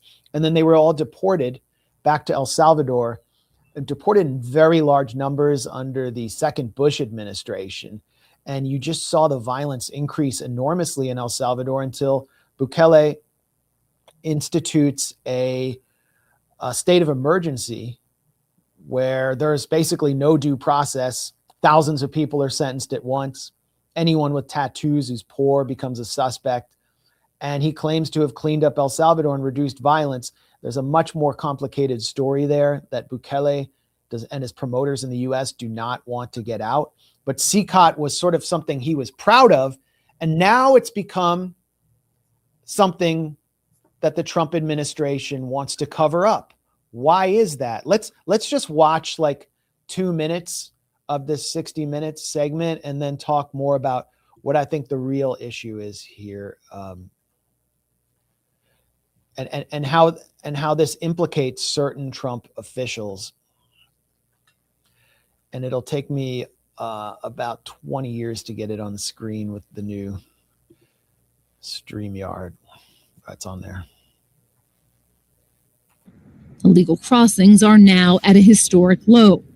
But some immigration attorneys say the administration has used flawed criteria to justify deportations. Yo tengo algunos tatuajes, ninguno hace referencia. I have some tattoos. None of them have anything to do with any criminal group. Me dijeron, I explained to them, saying that I didn't belong to any gang, to which the agent responded, "But you are Venezuelan." Pero si eres venezolano. 60 Minutes reviewed this document agents used to assess Venezuelans.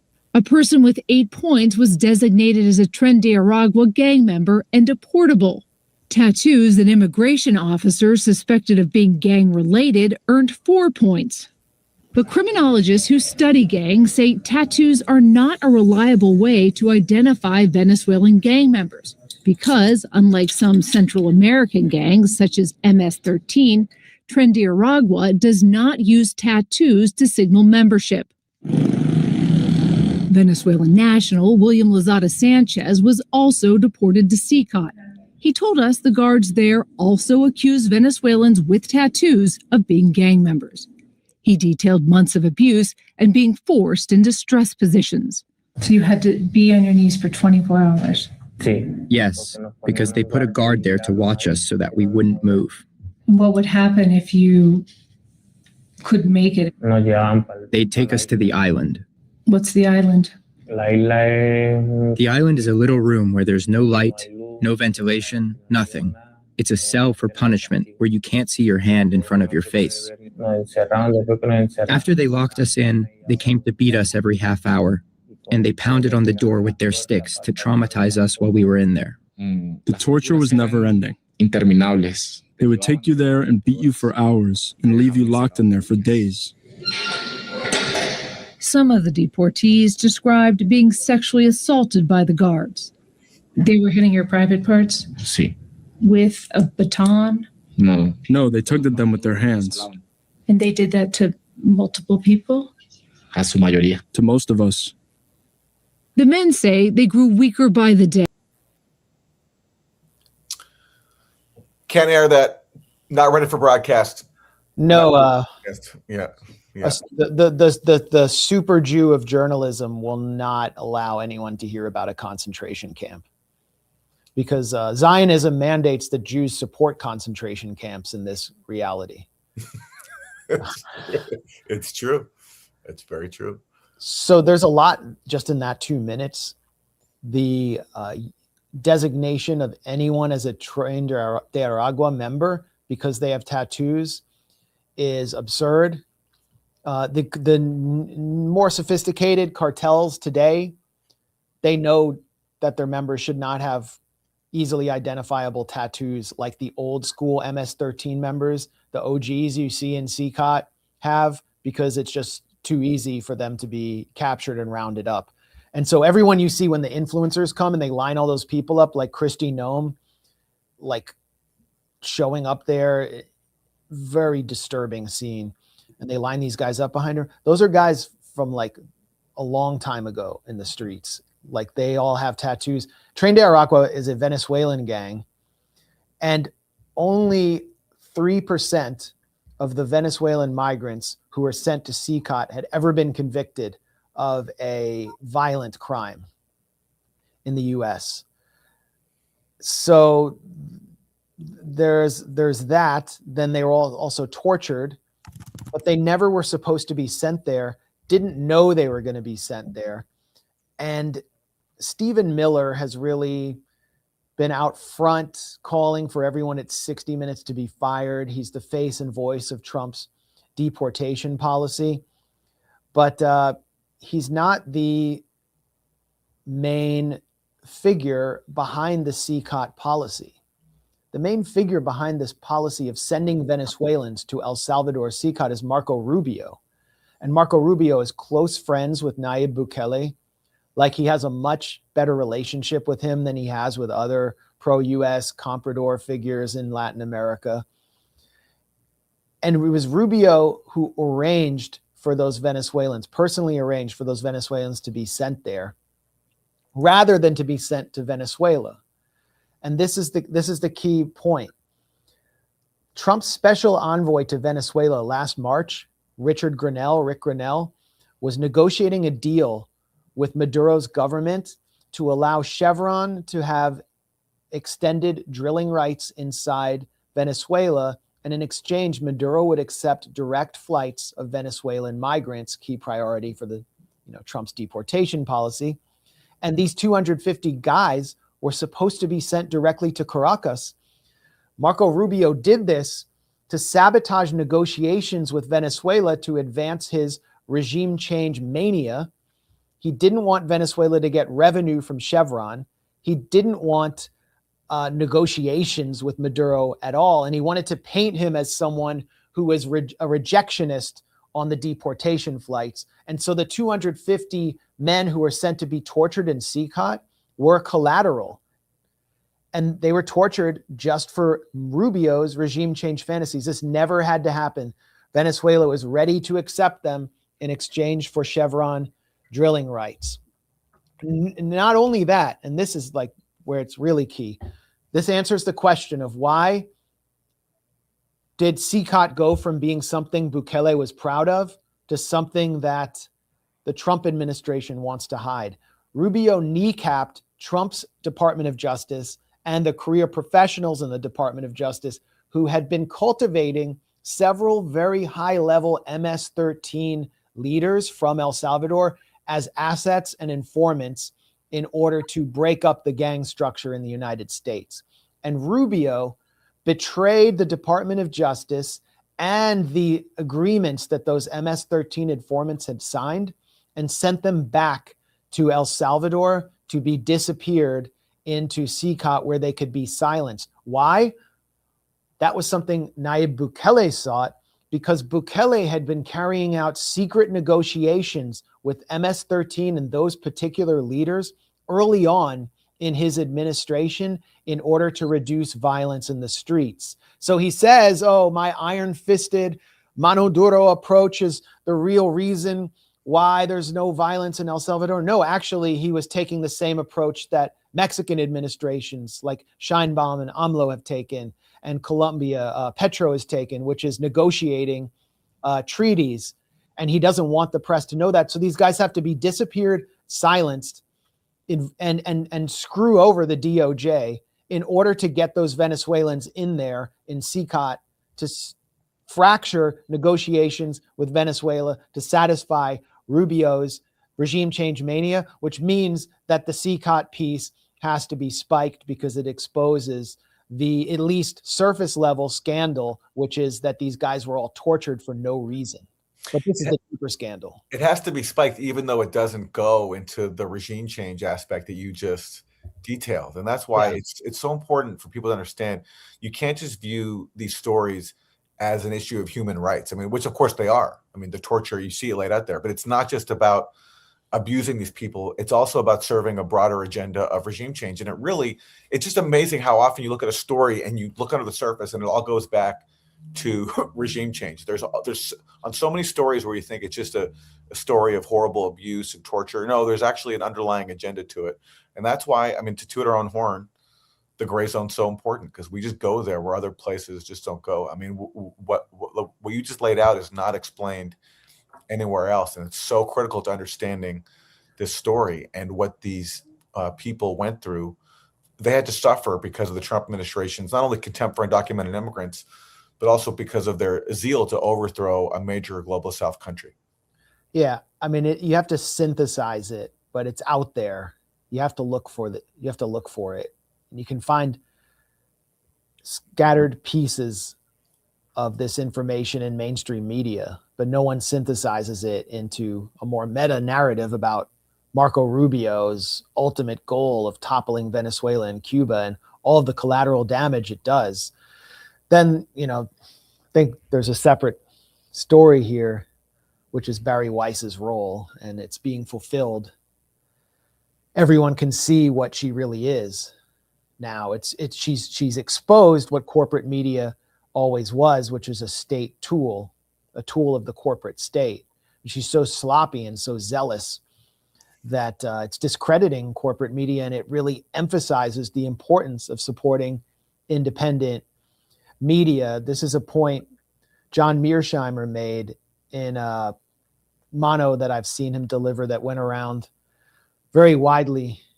And but I have a slight bone to pick with him, which we covered earlier, which is, he presented CBS as the gold standard of broadcasting, as though this represents some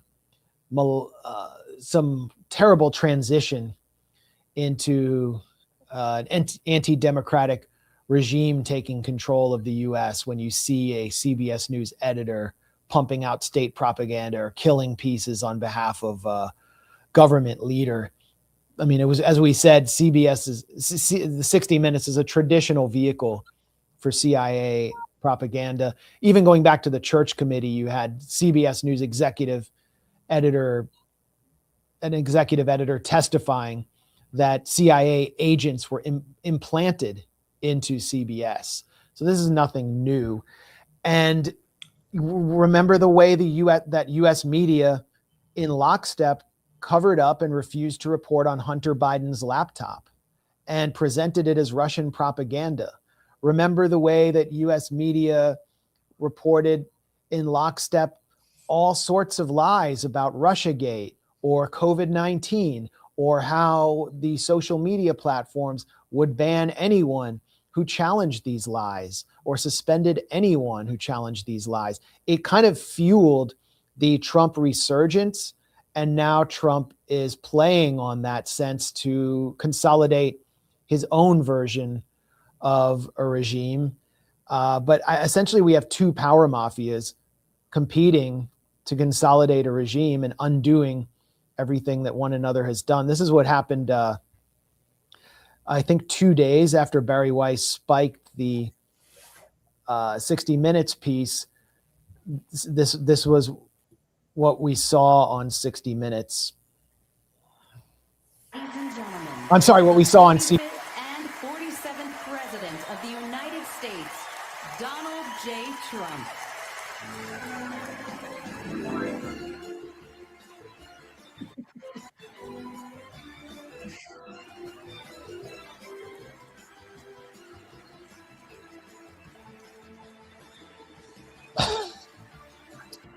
So we got Sly Stallone, we got Gene Simmons, Gloria Gaynor. Yes, Gloria Gaynor. Okay. So it really is like, it's a scene out of a really tacky, mid 70s Vegas inspired plastic surgery altered quasi dictatorship in the making that nobody watched, that was aired by CBS. The public is really rejecting what's taking place on CBS. And everybody there is just washed up. Trump's sort of reliving his heyday when he used to hang out at Studio 54. And I don't know if he ever made it into Plato's Retreat, but that really seemed like Trump loved the disco era. That's like the vibe. And he loved Vegas. And that's something that's just so unfamiliar and so cringeworthy to anyone under age 35. And Bari Weiss is stuck in the middle of this. So we can be sure that there will be more scandals like this. And it's just embarrassing to corporate media in general. And it weakens the there's no credibility left of the pro-Israel cause in the US, but it further weakens it. And we can be sure that if there's no reporting allowed on CCOT in El Salvador, there definitely won't be any reporting by 60 Minutes on Sde Teman, probably the worst torture center in the world in the Negev desert of Israel, where massive amounts of sexual assault and brutal torture have been committed against hundreds and hundreds of innocent Palestinian men kidnapped from Gaza. I think that's the message here is, look, whatever the cost is to credibility and losing face with Bari Weiss, the forces that put her in there, as long as she's there, can be assured that nothing will get through about Israel. Absolutely. I mean, this is the animating cause of the Ellisons, the father and son, Larry and David Ellison. Apparently, there's a new article in the New York Times about them and how they didn't always have the best relationship, but their devotion to Israel has helped bring them together. The elder Ellison financed a film that the younger one starred in called Fly Boys. It didn't do. I actually remember that. Fly Boys Boys was in it. Well, he financed a film in which he was the actor. Yeah, exactly. Yeah, because it's like the little league coach and his son sucks and like can't field a ground ball, but he gets to play shortstop. That's what it's like. Yeah, here it is. This is from this New York Times profile. David Ellison dropped out of University of Southern California's film school and started an acting career. His father heavily financed his first major movie as an actor, Fly Boys, which was widely considered a flop. What was once a relatively weak father-son relationship is transformed into one of the modern media's most intriguing business partnerships. Yes, so intriguing that this fail son, after a flop of an acting career, now gets to just head one of the biggest media companies in the world, which stands to get even bigger if they have their way as they try to take over Warner Brothers, which would also give them control of CNN. Here's more.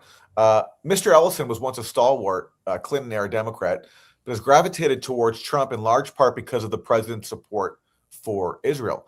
Both Ellisons are close to Benjamin Netanyahu, whom one associate described as like an uncle figure to David Ellison. That is so touching. Just like I think Netanyahu is also an uncle figure to Jared Kushner, right? Who he's known since Jared was a young boy. We all have like a crazy genocidal uncle. I mean, let's face it. The ultimate racist uncle stereotype right there. Yeah. He not only says things about the Muslims, he does things. Exactly. He does real things. Yeah. So David Ellison, I mean, we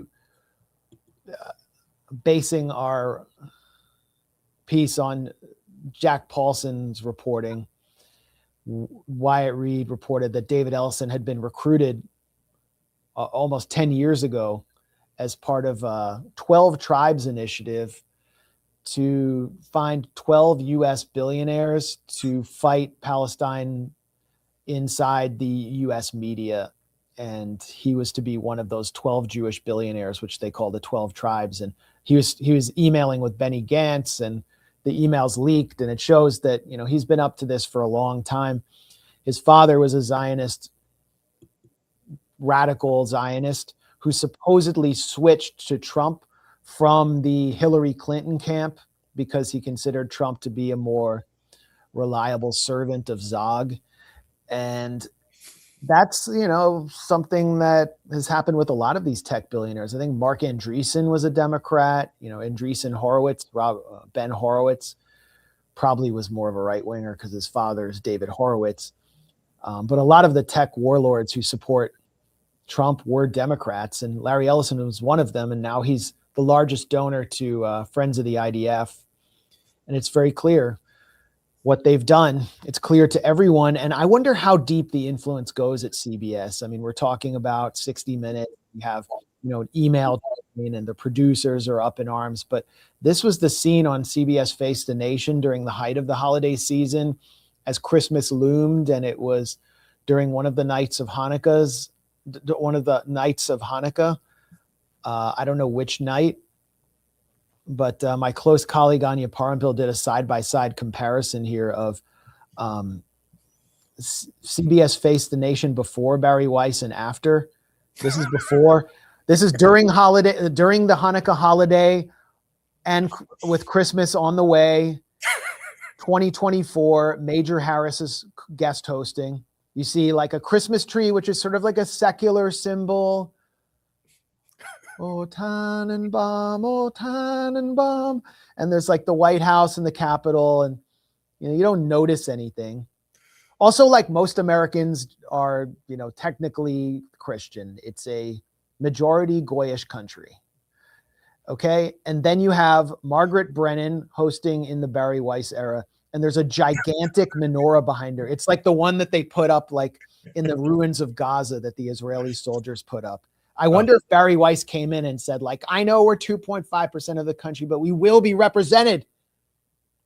100% that's what happened. There's this, or someone wanted to keep their job and curry favor with Bari Weiss, decided to like be the teacher's pet and just rush to make sure that there was a menorah. Just like, recently it was reported that there was a CBS News foreign correspondent, I forgot his name, who was going to lose his job. He was about to be fired in a wave of layoffs. He wrote to Bari Weiss, told her that he loves Israel and that he had been vilified internally because of his support for Israel. And she intervened and saved his job.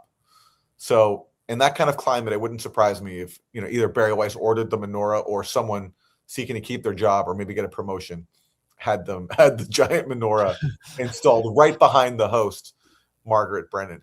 And by the way, recently Margaret Brennan interviewed director of UNICEF, the major children's charity. And there was one question about Gaza at the very end. And the question was, how are things improving in Gaza? Not are things improving? What's the situation? How many kids have frozen to death recently in battered tents through storms as Israel blocks aid? It's how are things improving? It was tucked in at the very, very end of the interview. So absolutely, people at CBS are taking their marching orders from the new Israel First editor-in-chief. Well, look at who she made anchor. How did this guy, Tony DeCouple, rise to anchor? He chewed out Ta-Nehisi Coates and just announced Emmy award-winning journalist Tony DeCouple has been named anchor of CBS Evening News. He'll start on January 5th. And I mean, this is a guy who not only chewed out Ta-Nehisi Coates for writing this book about like a 10-day tour he took of the West Bank. It was pretty basic stuff. Belongs in the backpack of an extremist. Yeah, it belongs an extremist who says that Palestine is occupied, but he actually converted to Judaism for his wife, and then he got the cut. Like, this is an article he wrote, My Adult Circumcision. Like, he agreed to make his penis over 30% less sensitive and to enjoy coitus with his wife less in order to in order to fulfill his obligation to Judaism. He had like a moil come in as an adult. That's some serious commitment. And I mean, how can we ignore this when Bari Weiss has just suddenly promoted him to lead anchor? Is it really a meritocracy or a moilotocracy? Pretty good. It's pretty good. He made the cut. At least in these horrible times, this whole Bari Weiss thing, it's funny. It's like a comedy. It's either a comedy or a horror movie. I don't know, depending on your perspective. But it's funny. It is. And it exposes just what a joke our corporate media system is, how it's not about journalism and working hard. It's about serving the establishment, in this case, in the most obscene way, not just serving American hegemony, but serving joint U.S.-Israeli hegemony. It's all out in the open now. It's so exposed. The mask is off, and it's funny. I feel sorry for people who have to work under her, and especially people who work hard on pieces like that Spike story about the torture of rendered immigrants, of Venezuelan immigrants to El Salvador. But it does provide, as we're showing, some comic relief. Yeah, I mean, it's endless. Bari Weiss has been so vocal in her support of Israel, according to Variety, that she faces frequent death threats that require her and her wife, Free Press co-founder Nellie Bowles, to have a detail of 5 bodyguards that costs the studio, what is the studio? $10,000 to $15,000 a day. Oh, that CBS pays $10,000 to $15,000 a day for her and her wife to have 5 bodyguards. They're probably Israeli, like ex-special forces guys, protect her at all times and keep the public away from her. That seems like a very normal use of money. I don't know if she drives around in like a bulletproof 2005 Subaru Forester, but like She goes to work in a convoy of SUVs as if she's like a head of state, like literally. She's like a head of convoy. State. And you think, and it's like this claim that she's receiving threats. It reminds me of when after October 7th, she claimed that the Free Press offices in Hollywood or wherever had been vandalized with the most like juvenile graffiti. It was like Jews out or something like that. It was so, it just seemed it seemed like a false, like we have false flags and we have false tags. And this seemed like a false tag to me. Yeah, false tags. That was like right after October 7th inside her office. Yeah. I remember that she claimed that her office was defaced with anti-Semitic graffiti inside this like hyper securitized office in West LA. This was scrawled outside our offices this week. F Jews. Yeah. Okay. F Israel. And what's the next one? Like blacks. Is it like blacks rule or something like that? If the anti-Semites who did this think it will intimidate me and the journalists of the Free Press, they don't know me, they don't know us, and they have no idea what we stand for. No, I think we do have an idea of what you stand for. And you're the kind of person that actually would have done like some fake hate crime. I hate to say it. 100%. Where's the CCTV footage? I mean, if you're like all afraid of threats and you're now having CBS pay $15,000 a day to have some like guys named Vince surround you, then you probably had CCTV outside your office. You can even see there's like a keypad here. So produce the footage. Of course. It reminded me of like this scene where an old white man faked a hate crime and basically burned a Confederate flag himself and wrote blacks rule on his own driveway during BLM. Okay, my bad. So I mixed up Black's Rule with what happened to Barry, but it makes sense because it just seems so on the nose. Yeah, Black's Rule. That's I personally am in the camp of that this was a false tag at the Free Press. It was too on the nose. But there are stickers going around Manhattan, Lower Manhattan, now that I'm seeing that say "Investigate Bari Weiss." And yeah, well, speaking of stickers, there are also stickers in Manhattan after the rape hoax was pushed after October 7th. You started getting stickers with the Palestinian flag that said "Rape is resistant." Supporters of Palestine had made stickers saying that rape is good. It was such an obvious Zionist op, and they have a history of doing stuff like that. So it's fair to speculate that the so-called vandalism at the Free Press office was also a false tag. Yeah, the Lavon affair lives on. I love it. I mean, it couldn't be better for independent media, but it's definitely damaging. Yeah, there was a debate in the chat on disco, and no one can defend disco in the Grayzone chat. It's off. You can't do that. Disco Boy by Frank Zappa may have been about Trump. We need to now consider that. And yeah, happy holidays again to everyone who's watching. We are suspended by PayPal for political reasons, and I'll be releasing a video explaining everything that happened there. But if you want to support us, there's a new, more reliable way to do so on our website or on our Substack page, which you can subscribe to you can subscribe to us on Substack for free and get all of our original investigative reporting in your email, but you can also support us there. And, we're partnering with a company that has pledged to not suspend us on political grounds or take our money. So I just wanted to make that announcement along with my condemnation of disco.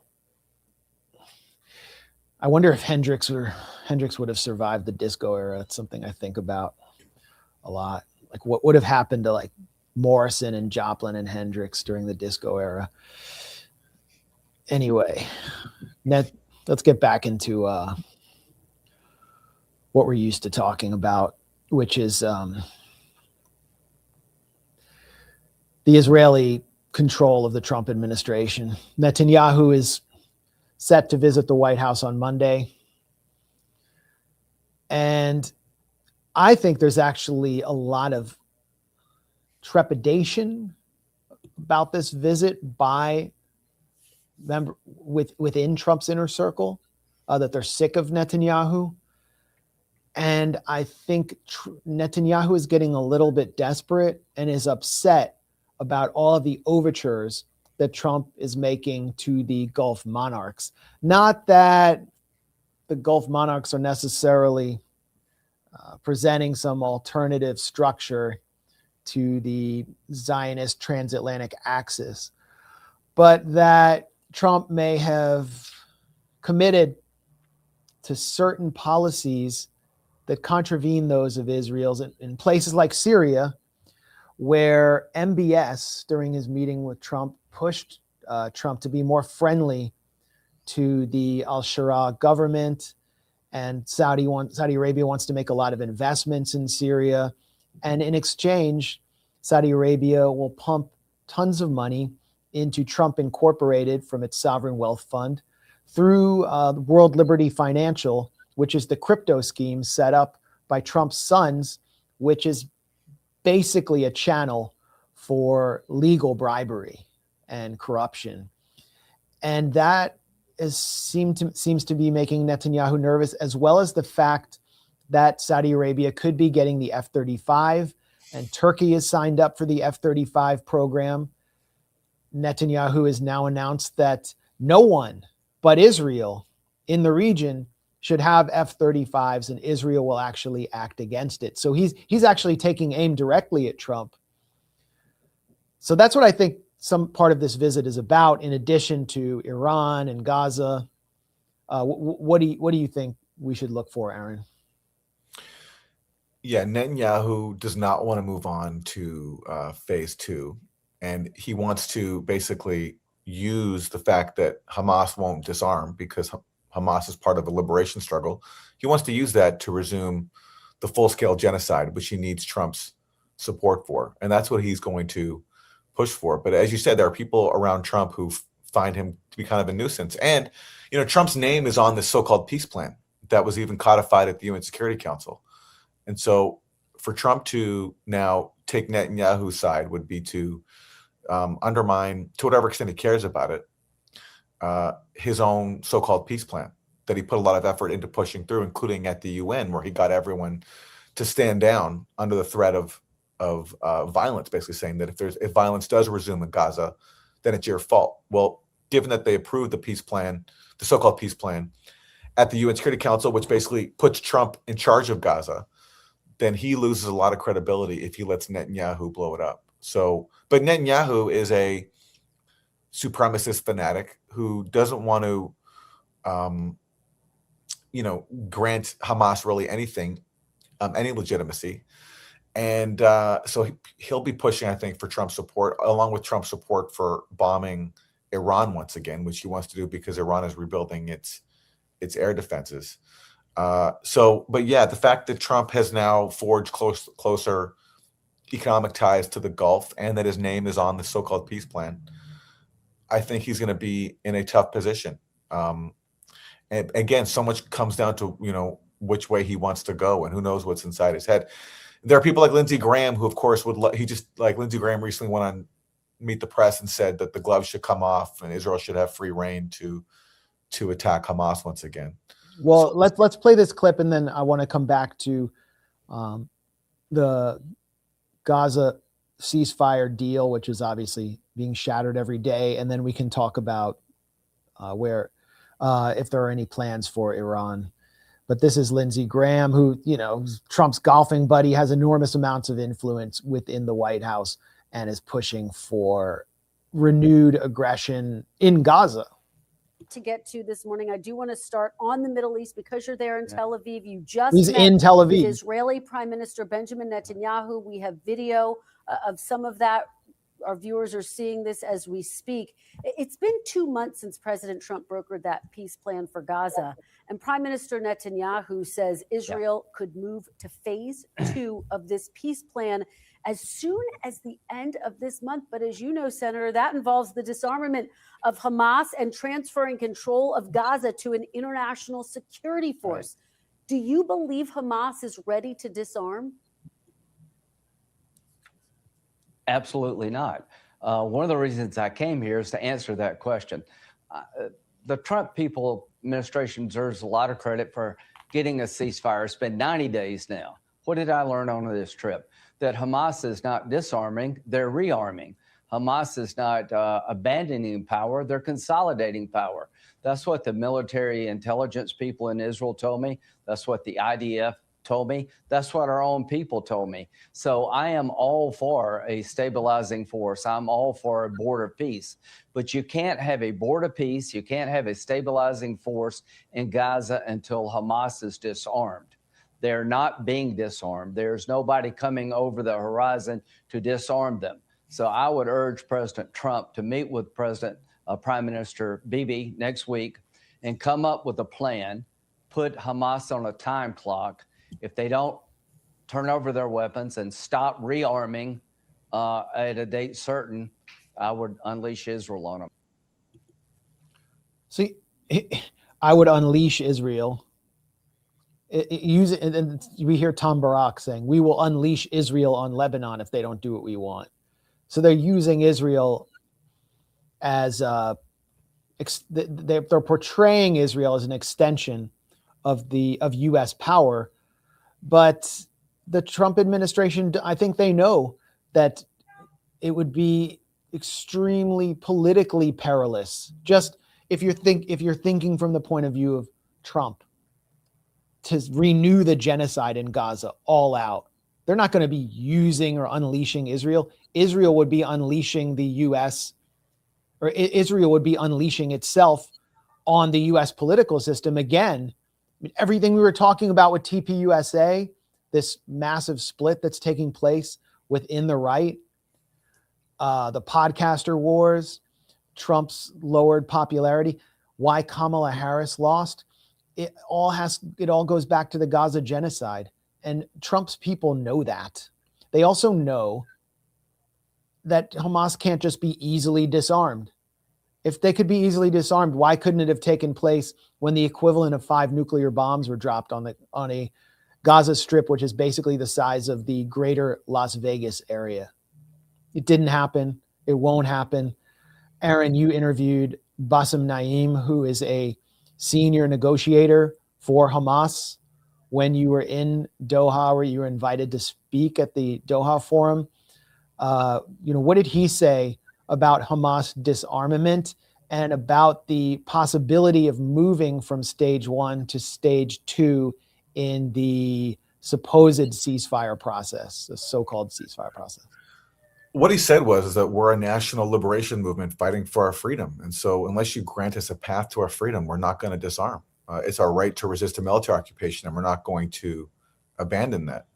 But then he said, if you're not going to give us a path to self-determination, what we're willing to do is at least have a long-term truce in which we could store our weapons. And during that time, we could discuss a path to self-determination. But we're not just going to voluntarily disarm, because voluntarily disarming means voluntarily abandoning our fight for freedom and our right to resist a belligerent military occupation. And the problem with interviews like that of Lindsey Graham and pretty much all the discussions of this throughout the media is that there's not a recognition that this is a fight for freedom, that the Palestinians are under a belligerent military occupation that in the last 3 years has turned genocidal. And they're not just going to abandon their nationally recognized right to resist that.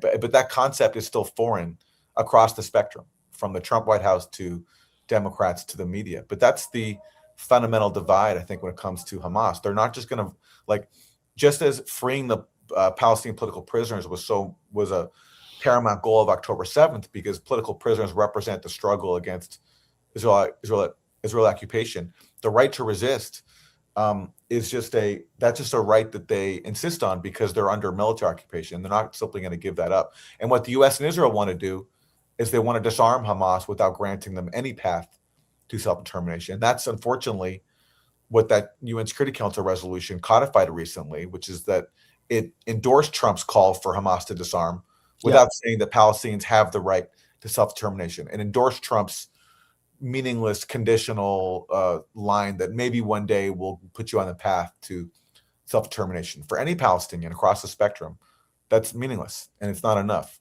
And therefore, Hamas is not simply going to disarm. Now, what people at Lindsey Graham do is they then conflate disarming with giving up power, because Hamas has said we will give up power. They're fine to do that. In fact, they've offered to do that repeatedly. What they won't do is give up the right to resist military occupation. Well said. And it was said throughout the genocide that if Hamas would just simply give up their weapons and let the hostages, so-called hostages, go, many of them were prisoners of war, well, then the killing will end. Well, they've signed a ceasefire deal. They have given up everyone. I think there might be the remains of one Israeli, but they gave them all up. And 350 Palestinians in the Gaza Strip have been killed and over 1,000 injured. Israel continues to bomb civilian sites every day. It's back to this kind of mowing the lawn policy, as they call it. So there is no ceasefire. I don't know how phase 2 can be accomplished when phase 1 has never been achieved, and there's no pressure from Trump to achieve it. And so part of Netanyahu's visit will be to make sure that there's no pressure to move to a phase 2, which would mandate Israeli withdrawal, where Israel is trying to take 53% of the Gaza Strip, and they have this new yellow line. They've marked the yellow line, and people, every few days, people from Gaza get killed trying to move beyond the yellow line to reach their homes. Last night, Israel was blowing up homes across the yellow line. Again, that's 53% of Gaza. And the defense minister, Israel Katz, he just said that Israel will never leave Gaza and will establish permanent civilian military units there, which is a euphemism for settlements. They want to bring back the settlements that they dismantled back in 2005. So that's the Israeli vision. That's what they want Trump to endorse. And if Trump does go along with that, then he's just once again showing himself to be a complete tool of Israel first. And we are in deep Gaza. We're there to defend, to prevent what happened. We will never leave Gaza. We're standing. We trust the Rock of Israel. This is Israel Katz, the defense minister, and the Israeli army in defending Israel in a fierce battle between jihadi enemies and Israeli enemies. With God's help, in the north of Gaza, we will build a civilian military army unit instead of the settlements that were uprooted. And in a blah, blah, blah. Yeah, this isn't just some fringe Israeli politician. This is the defense minister. Yeah. saying that. Yet, the Trump administration wants us to think that this is like a reliable partner, and they're fine to continue humiliating Trump because they're just, all they can think about is just their fanaticism as Jewish supremacists. So they don't care how many times they ignore Trump's own so-called peace plan, because the peace plan says Israel will not permanently occupy Gaza. Like it does say that. So there is supposed to be a withdrawal. And anyway, so here's what Netanyahu wants to get out of the meeting as well, or at least he's saying, he seems to be signaling it. He tweeted an image, or his office sent out on social media an image of himself in a stealth bomber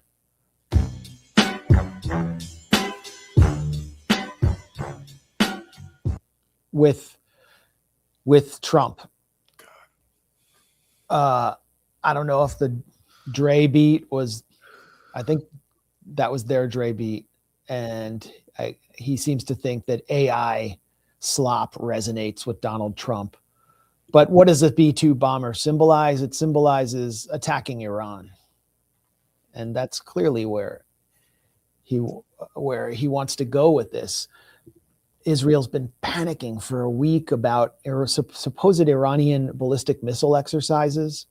At the same time, they're sending out misinformation about Iran possessing only 1,000 ballistic missiles, probably to try to reassure Trump that he can support them. I don't think Israel has any answer to Iran's ballistic missile capacity without massive U.S. reinforcement, support, and direct involvement. So that's probably on the table. Well, let's go back to, what did you call him, Mike Pozempic? Yeah, I think that's Wyatt Reed's characterization. Pretty good, Wyatt. So listen what he says. I mean, None of us should be surprised that Islamists, theocrats, and Tehran haven't changed their stripes. This is who they are. It's embedded in their DNA.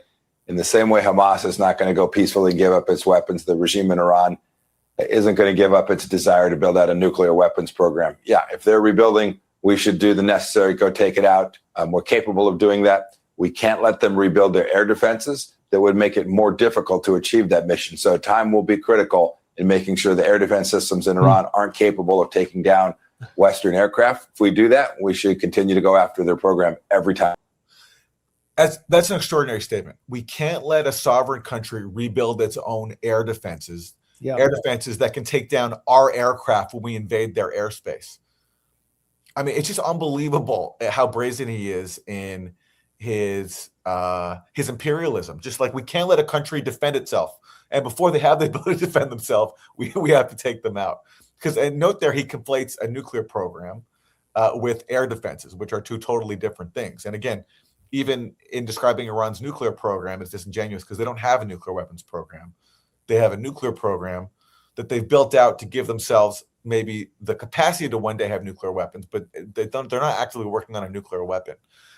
So he's confusing a lot of different things, but he's openly saying there that Iran doesn't have the right to defend itself. And before they build the right to defend themselves, we have to bomb them, which is why Netanyahu took the opportunity he did back in June to bomb Iran, is because Iran was exactly that, rebuilding its air defenses.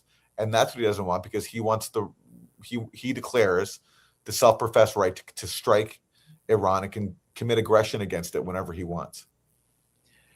Yeah, no one's allowed to have air defenses, even except for, the countries in the region that pay the U.S. for the extortion racket of protecting their oil fields in exchange for them giving the U.S. cheap oil. That's Saudi Arabia, UAE, Bahrain, those countries. And Qatar, which hosts the Al Udeid Air Base, which was used to attack Iran. But any country that seeks to invest in its own military, the way Israel does, Netanyahu just announced a $100 billion investment in domestic military platforms outside of the U.S. military.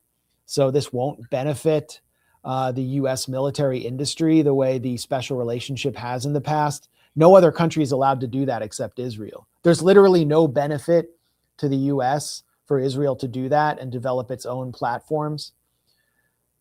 But they're the only ones allowed to do it. Why? Because they have this vast lobby that dominates U.S. politics. There's only one reason why they're allowed to do that.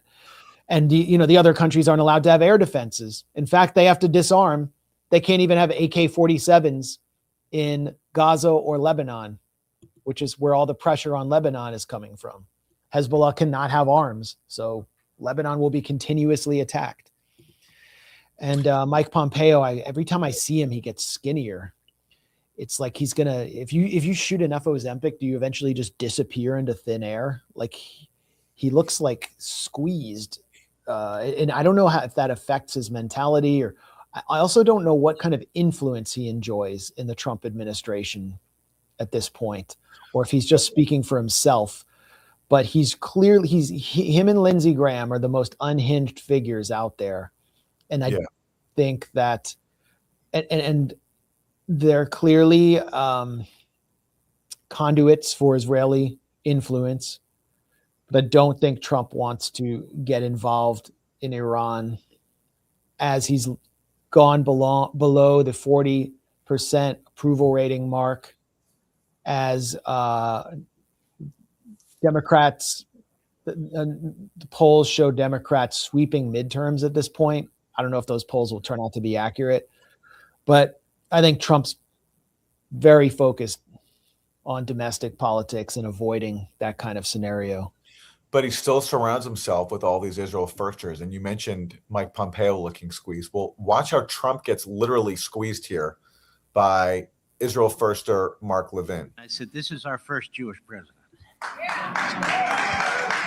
It's true. No, he's the first Jewish true. president to serve two not consecutive presidencies. We thank you That's for right. everything. That's right. Bad things happened on the second one.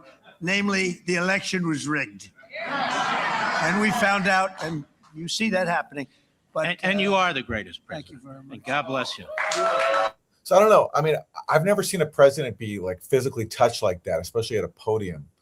But just the fact that Mark Levin could put his arm around him and just squeeze him and handle him like a doll a little bit. To me, that just was so symbolic of the way these Israel firsters treat Trump as their puppet.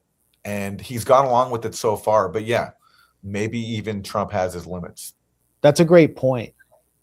I wonder who else Trump would have tolerated that from, because Levin is clearly a representative of Netanyahu inside the United States. So it was like Netanyahu handling him like a father to a son, and there was an element of aggression to it.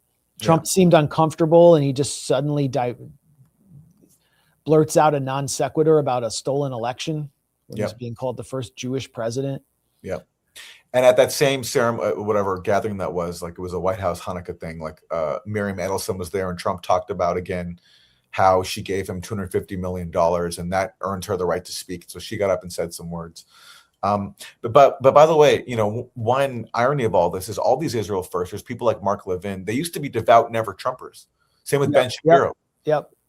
And the people that have been with Trump since the beginning, people like Marjorie Taylor Greene, they're the ones being pushed out. Or Tucker, because they criticize Israel. Yeah, because they criticize Israel, because they are just too anti-war in general. There's no loyalty there. And I don't even think Trump knows what kind of blowback he's set up for himself from within his own movement, but he might experience that or understand it better after the midterms. There's just such a lack of enthusiasm in Trump's base right now.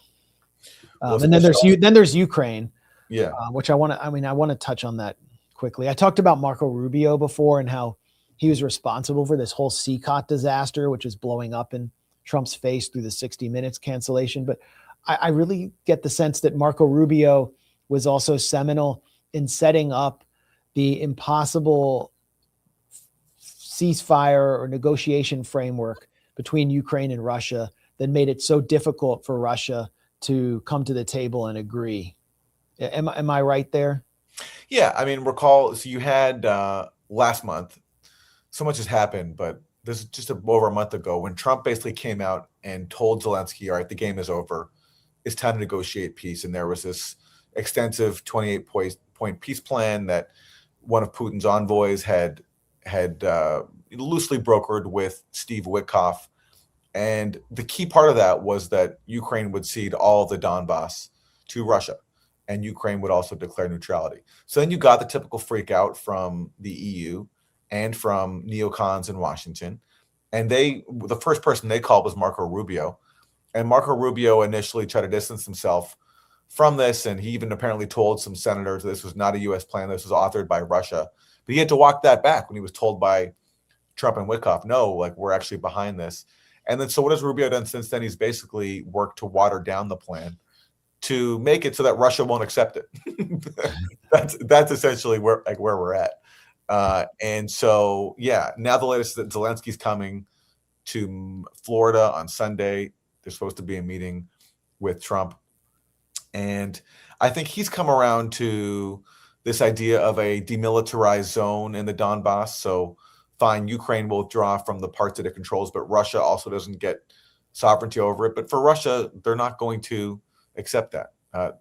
They previously were willing to accept the Minsk Accords. Then they had the Istanbul talks of 3 years ago, in which at least under Minsk, the Donbass would have stayed in Ukrainian hands. But that's over now, after Ukraine repeatedly undermined those agreements and walked away from one in Istanbul. So now they want all the Donbass. And so whatever Zelensky is proposing now with Rubio's support is something that Russia just won't accept. No, it's unacceptable. And there was a sense of frustration expressed by Director of National Intelligence Tulsi Gabbard at TPUSA's AmFest. Here are her comments. But what I've seen over these months is that every time they make progress and they move closer and closer to that hope for peace, the warmongers in the deep state step up and try to do everything they can to stop them. Predictably, they use the same old tactics that they've always used. The deep state within the intelligence community weaponizes intelligence to try to undermine progress. They leak it to their friends in the mainstream propaganda media to try to spread this and push a false narrative. They foment fear and hysteria as a way to justify the continuing of the war and their efforts to undermine President Trump's efforts towards peace, and do so specifically in this case in order to try to pull the US military into a direct conflict with Russia, which is ultimately what the EU and NATO want. Yeah. Is she referring to Rubio there? I wouldn't be surprised if she is. And specifically, she was responding to a story in Reuters, which claimed that a number of sources say that according to U.S. intelligence, Putin still wants to not only conquer all of Ukraine, but take parts of Europe as well. It's such a desperate plea to undermine the peace talks that are ongoing. And the fact that Tulsi Gabbard is allowed to say this out loud, it says to me that, Trump still wants to actually see a peace deal happen inside of Ukraine. I mean, note that she's not saying this about Venezuela, where she was once a critic of Trump's regime change campaign there. Now she's mute on that. But the fact that she can still say this out loud about warmongers and neocons, the deep state, it says to me that there still is enthusiasm inside the White House for an actual peace deal in Ukraine. And she's responding to those. And yeah, you're right. Maybe it's Rubio who are trying to undermine those talks. I think, at the end of the day, it will be clear that Rubio was responsible for so many of Trump's worst decisions and most politically disastrous moves on the world stage. And it won't be recognized by the Beltway press because Rubio is a creature of the Senate with all those neocon relationships. Exactly. It was approved 99 to nothing with approval from Bernie Sanders. Yeah, exactly. Yeah. I mean, like, you think after years of serving in the Senate and pretty much voting in lockstep with people like Lindsey Graham, Rubio is going to join the White House as both Secretary of State and National Security Advisor and suddenly change his tune? No. I mean, he still has the same alliances. He still has the same beliefs. Yep. He's been given free reign in Latin America, but it's not as if, and especially given that Steve Witkoff has taken on this role of brokering peace in Ukraine, Rubio's not simply just going to accept that, especially given that he's being sidelined there. Lots of attacks on Witkoff lately for his role in Ukraine. I'm just seeing waves of attacks on him. We need to get a professional negotiator. I'm not a fan of Steve Witkoff, but it's like we need to get an expert veteran diplomat in there to keep doing the things we've been doing in Ukraine since 2014. Yeah, exactly. Just escalate. And Russia, the way Russia's trying to play this, I mean, sending Dmitriev to Miami, it's, they're catering to Trump's desire for commerce and some kind of economic and financial benefit to any deal. That's the way to get to Trump. And I have no idea if it's going to work. Anyone I talk to has any understanding of what's happening inside the administration, has no idea what Trump is thinking and questions whether he is thinking at all. Yeah. Whether it's on this or whether to go along with Netanyahu and bomb Iran or Venezuela, he just isn't really there. And, for Putin, for Xi, for Maduro, trying to assess what the U.S. is going to do, it's got to be confusing with Trump at the top. Or for Tulsi Gabbard. I mean, no one, I can think of very few figures who've lost their luster more than Tulsi Gabbard after entering this administration. Yeah, I mean, it started off with her being humiliated by Trump when she went before Congress and said that Iran is not building a nuclear weapon. And then what did Trump say? He said, I don't care what she says. I mean, he completely humiliated her. And since then, she's kind of receded to the background. This comment from her we just played was like a rare public appearance. So I think, as I said, on the issue of Ukraine, Russia, she still has leeway to say what she thinks.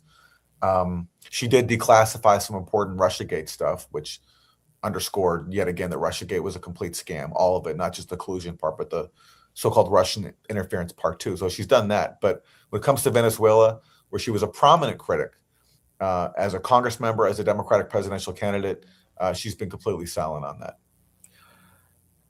Completely silent, sidelined, but that might mean that she's involved in I know that there is a deep split in the administration. I know that. I don't know what the details are or what is taking place, but there's a split and Trump is not doing much to address it. That's what I know. Let's talk about Tulsi Gabbard mentioned that the EU wants war with Russia. Ursula von der Leyen is one of the singular forces pushing for war with Russia. Von der Leyen is centralizing authority around herself and the EU Commission. She did so with COVID-19, and she has done so also through the censorship policy, which has seen her sanction journalists simply for doing journalism that contradicts the EU line.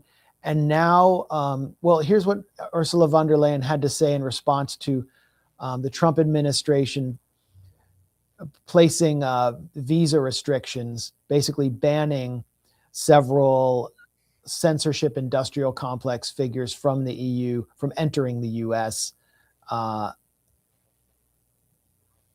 Freedom of speech is the foundation of our strong and vibrant European democracy. We're proud of it. We will protect it because the EU Commission is the guardian of our values, and they're protesting or condemning the US decision to impose travel restrictions on 5 Europeans, including Commissioner Thierry Breton, who is the most high profile of them. I mean, these were, figures from NGOs that would produce lists of sharers of proliferators of misinformation and disinformation. We've been on those lists constantly for journalism that contravene the objectives of the EU and the Biden administration, the imperialist objectives, the pro-war objectives, and no one ever bothered to challenge the facts or to debate us on the merits. Aaron, you were named the leading purveyor of disinformation on Syria by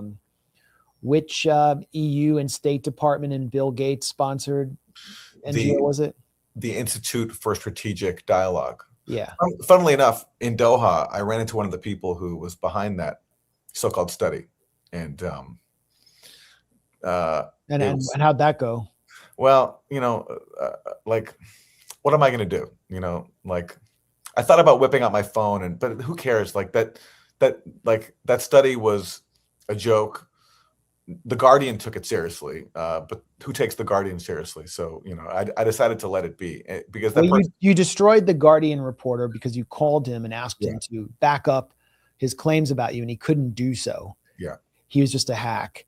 Yeah. But the Institute for Strategic Dialogue, they had all those Syrian regime change, Arab NGO class types who are like Qatari adjacent. From the Syria campaign, come in and basically write the report. And I guess there were donations to the ISD to attack you. It was kind of like a mercenary job. So you ran into one of them in Qatar, of course. And I would have whipped out my phone, but you had bigger targets. I guess Hillary Clinton was there. So props on that. I just feel like those people don't matter anymore. So it felt like punching down. And like, I think then that whole episode showed how completely empty these claims are being spreading disinformation when they can't even cite one example of anything I've said that was false, and they couldn't back anything up. So I felt like I already won that battle, and it wasn't worth relitigating it, especially since I'm not even sure if the Institute for Strategic Dialogue even exists anymore. I mean, who pays attention to these people to begin with? So, but yeah, that's the kind of people who have now faced some sort of reckoning as part of Trump.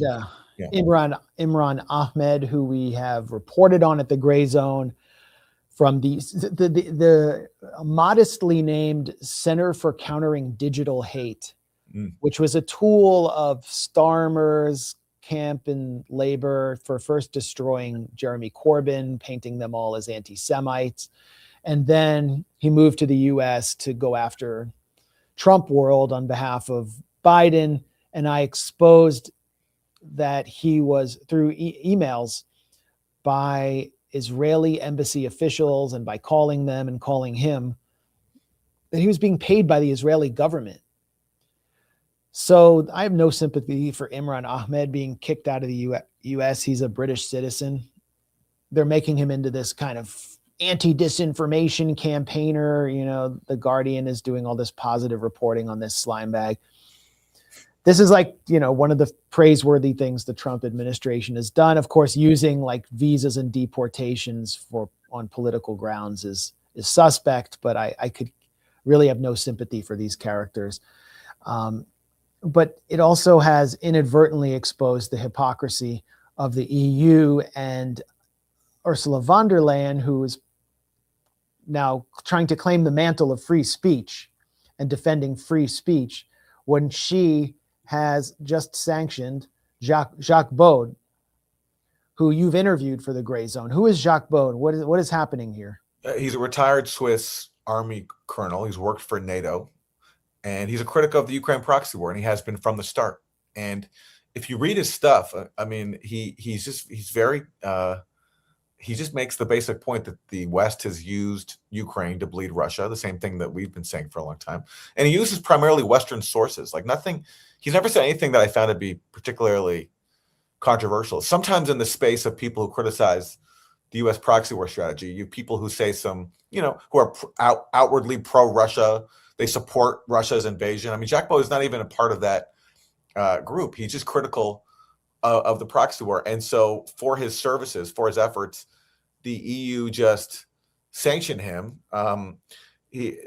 calling him a mouthpiece for pro-Russian propaganda and accusing him of making conspiracy theories. For example, accusing Ukraine of orchestrating its own invasion to join NATO. Now, first of all, the first thing to say is even if that were true that he did all that, I mean, either you have free speech or you don't. And so if you have free speech, then you have the right to spread pro-Russian propaganda and you have the right to spread conspiracy theories. But this idea of, they say that specifically that he accuses Ukraine of orchestrating its own invasion. What he actually did is he pointed out that there was an interview with the former advisor to Zelensky, who since turned on Zelensky, who said, years before Russia invaded, that one day we're going to have a big war with Russia. And this is the price of us joining NATO. So he was simply quoting Zelensky's own advisor. Yeah. And for that, the EU accuses him of spreading conspiracy theories. Here's from a Swiss publication, former Swiss intelligence officer targeted, this is Swiss Info, targeted by new EU sanctions. They note that the Swiss government will not abide by the sanctions. Jacques Baud lives in Brussels, so he's not allowed to travel within EU countries, and his assets in the Eurozone are frozen. Yeah. And they've called the European Union's official journal has said that the reason that he's being sanctioned is that he is, quote, a mouthpiece for pro-Russian propaganda and makes conspiracy theories. And you read deeper into this article, which is unfriendly to Jacques Baud. He there's nothing in there about him being like a foreign agent for Russia, who's on Russia's payroll covertly, who's, conspiring with the Kremlin. He's just being sanctioned because he's making statements as a former Swiss intelligence officer that upset the cheerleaders for war with Russia inside Europe. That's all. And he's effective. Yeah. I mean, there are plenty of people spreading conspiracy theories in Russia, but they've targeted him. They targeted the Valdai Club also.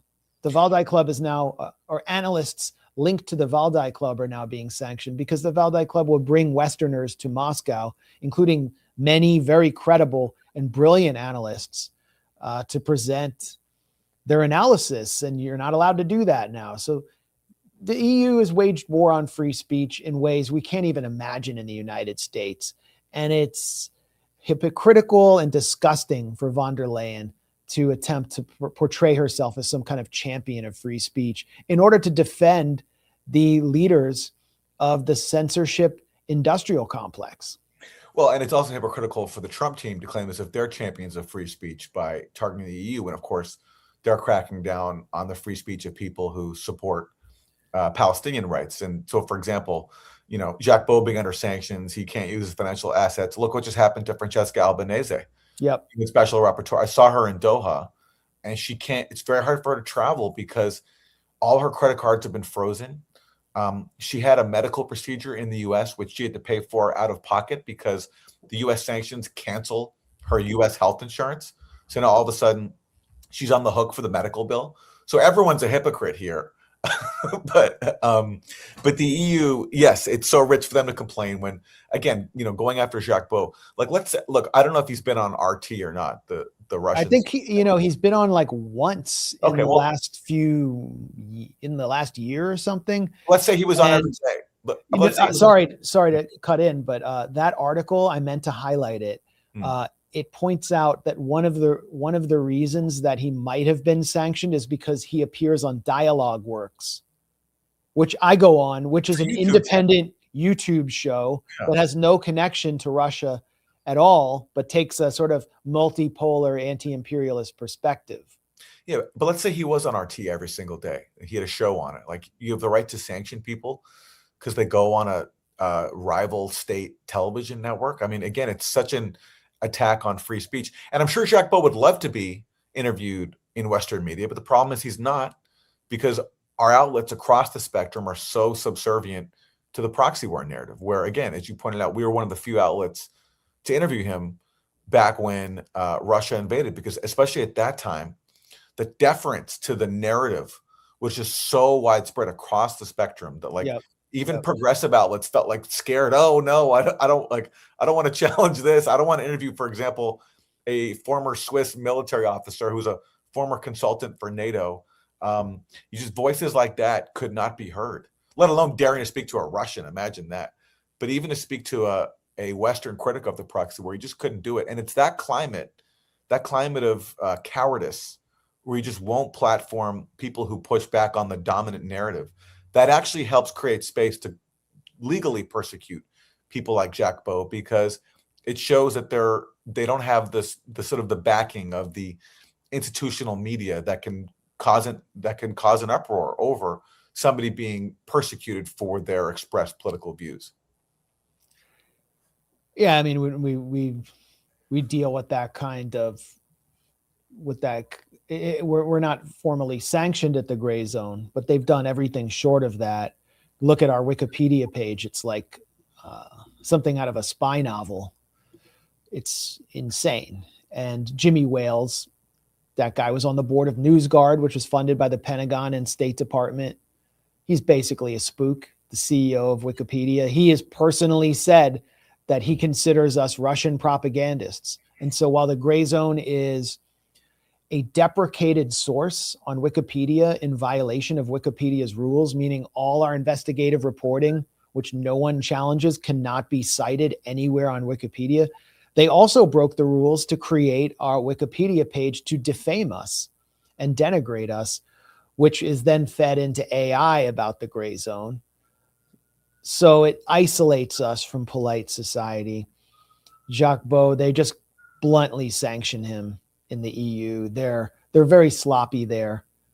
That it's you know, traditional maybe to their culture of Western values to just bluntly criminalize people for their speech, or to arrest people for making forbidden statements, verboten statements.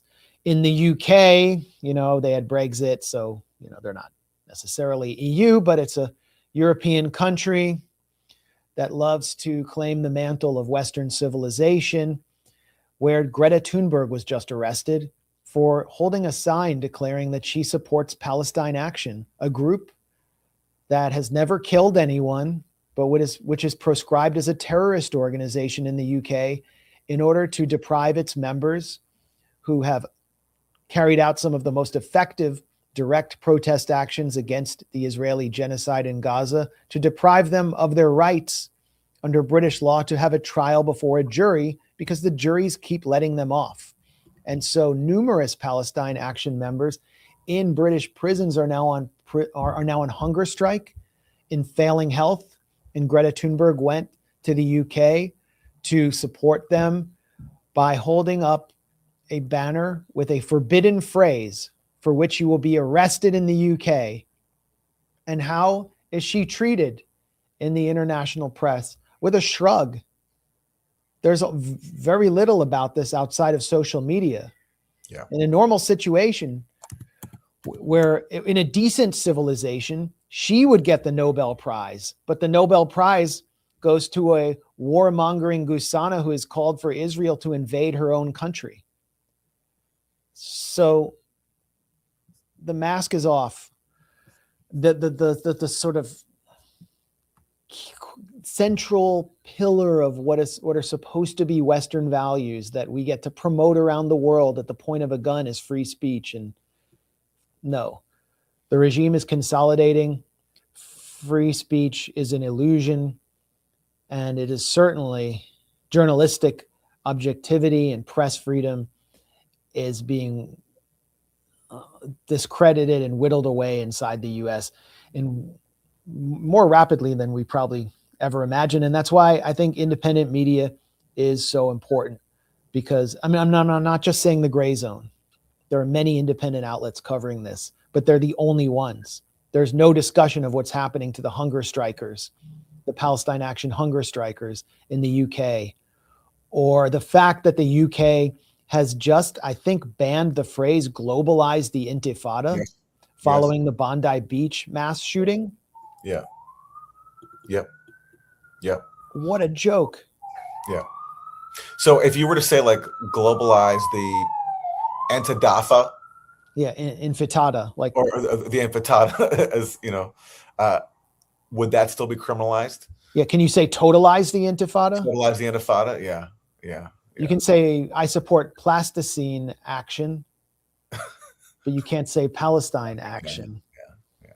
So you have all these pensioners getting arrested like every week in the UK for holding those signs. And now Greta Thunberg, who's become a pariah because she has protested the Holocaust of our time and done so by putting her body on the line, and was tortured in an Israeli dungeon after being kidnapped on the high seas for attempting to bring aid to people under siege in Gaza.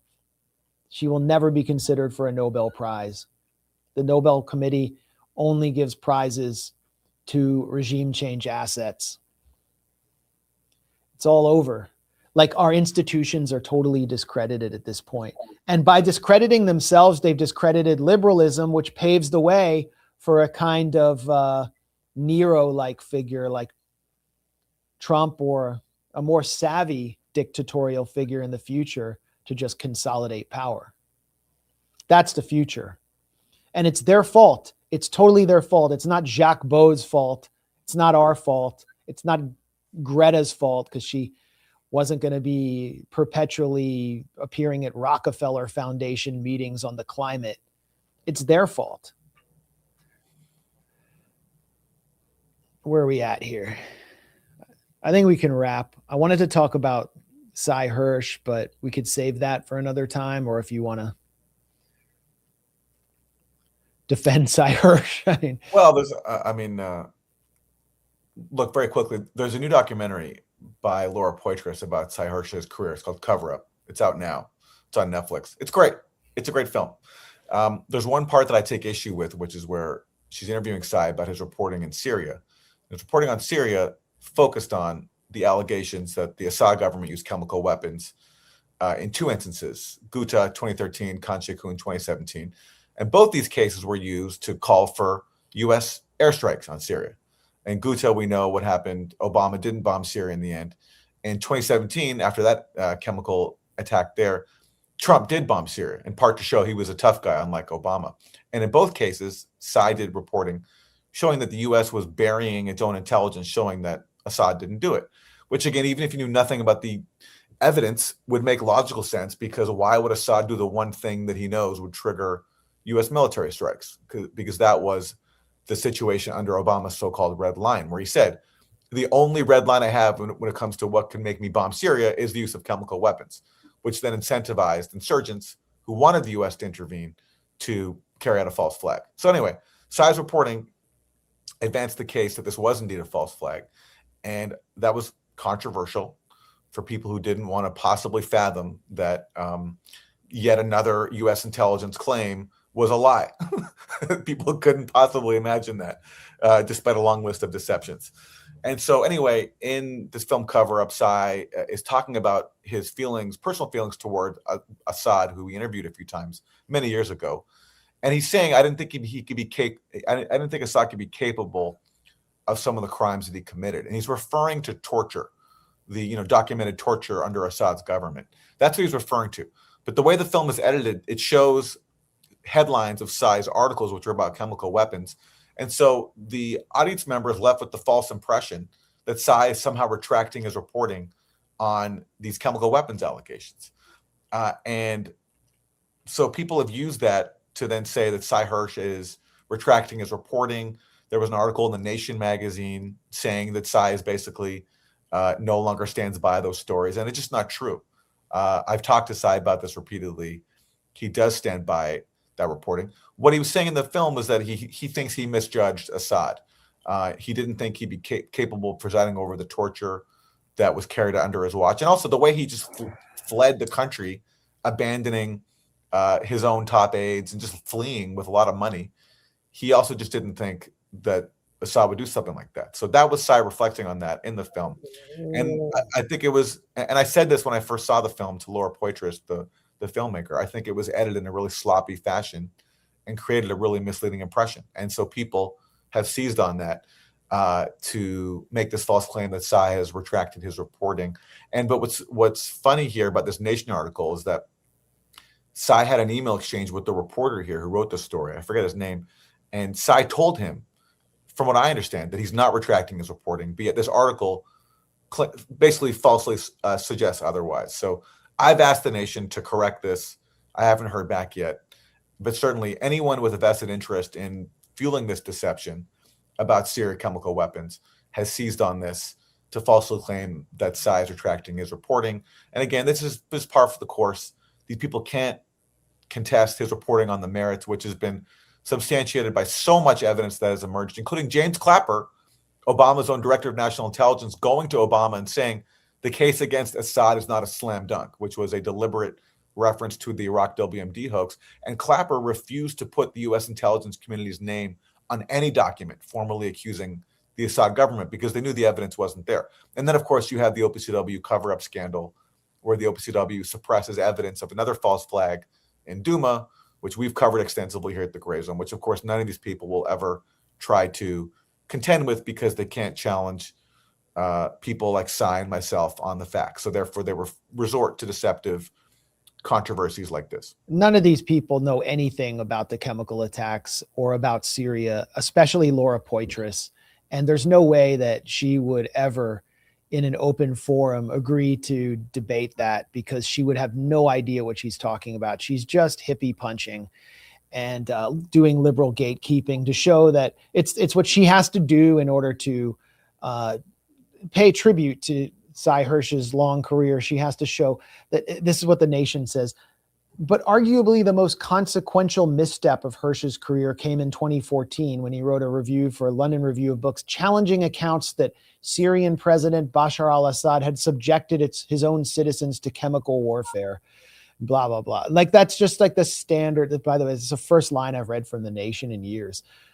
That's the standard understanding in left liberal circles of where Cy Hirsch went wrong. And they don't ever allow themselves to question why, for example, the Ghouta sarin attacks took place after the OPCW determined under Carla Della Ponte that Jabhat al-Nusra and other factions possessed sarin. And after Assad had invited weapons inspectors on the ground, they were in the country. Sorry to interrupt. I'm sorry. It's just, I'm so, yeah. Yeah, they were in the country. They were going to Khan al-Assal, and they were in Damascus. So in territory completely controlled by Jaish al-Islam and other Jaish al, like all these other fanatical elements backed by Saudi Arabia, Qatar, and so on, completely controlled by them. This supposed sarin attack occurs just a few kilometers from where the OPCW inspectors are staying in order to divert them from going to the place where there was a sarin attack by Jabhat al-Nusra, the faction that now controls Syria. I mean, come on.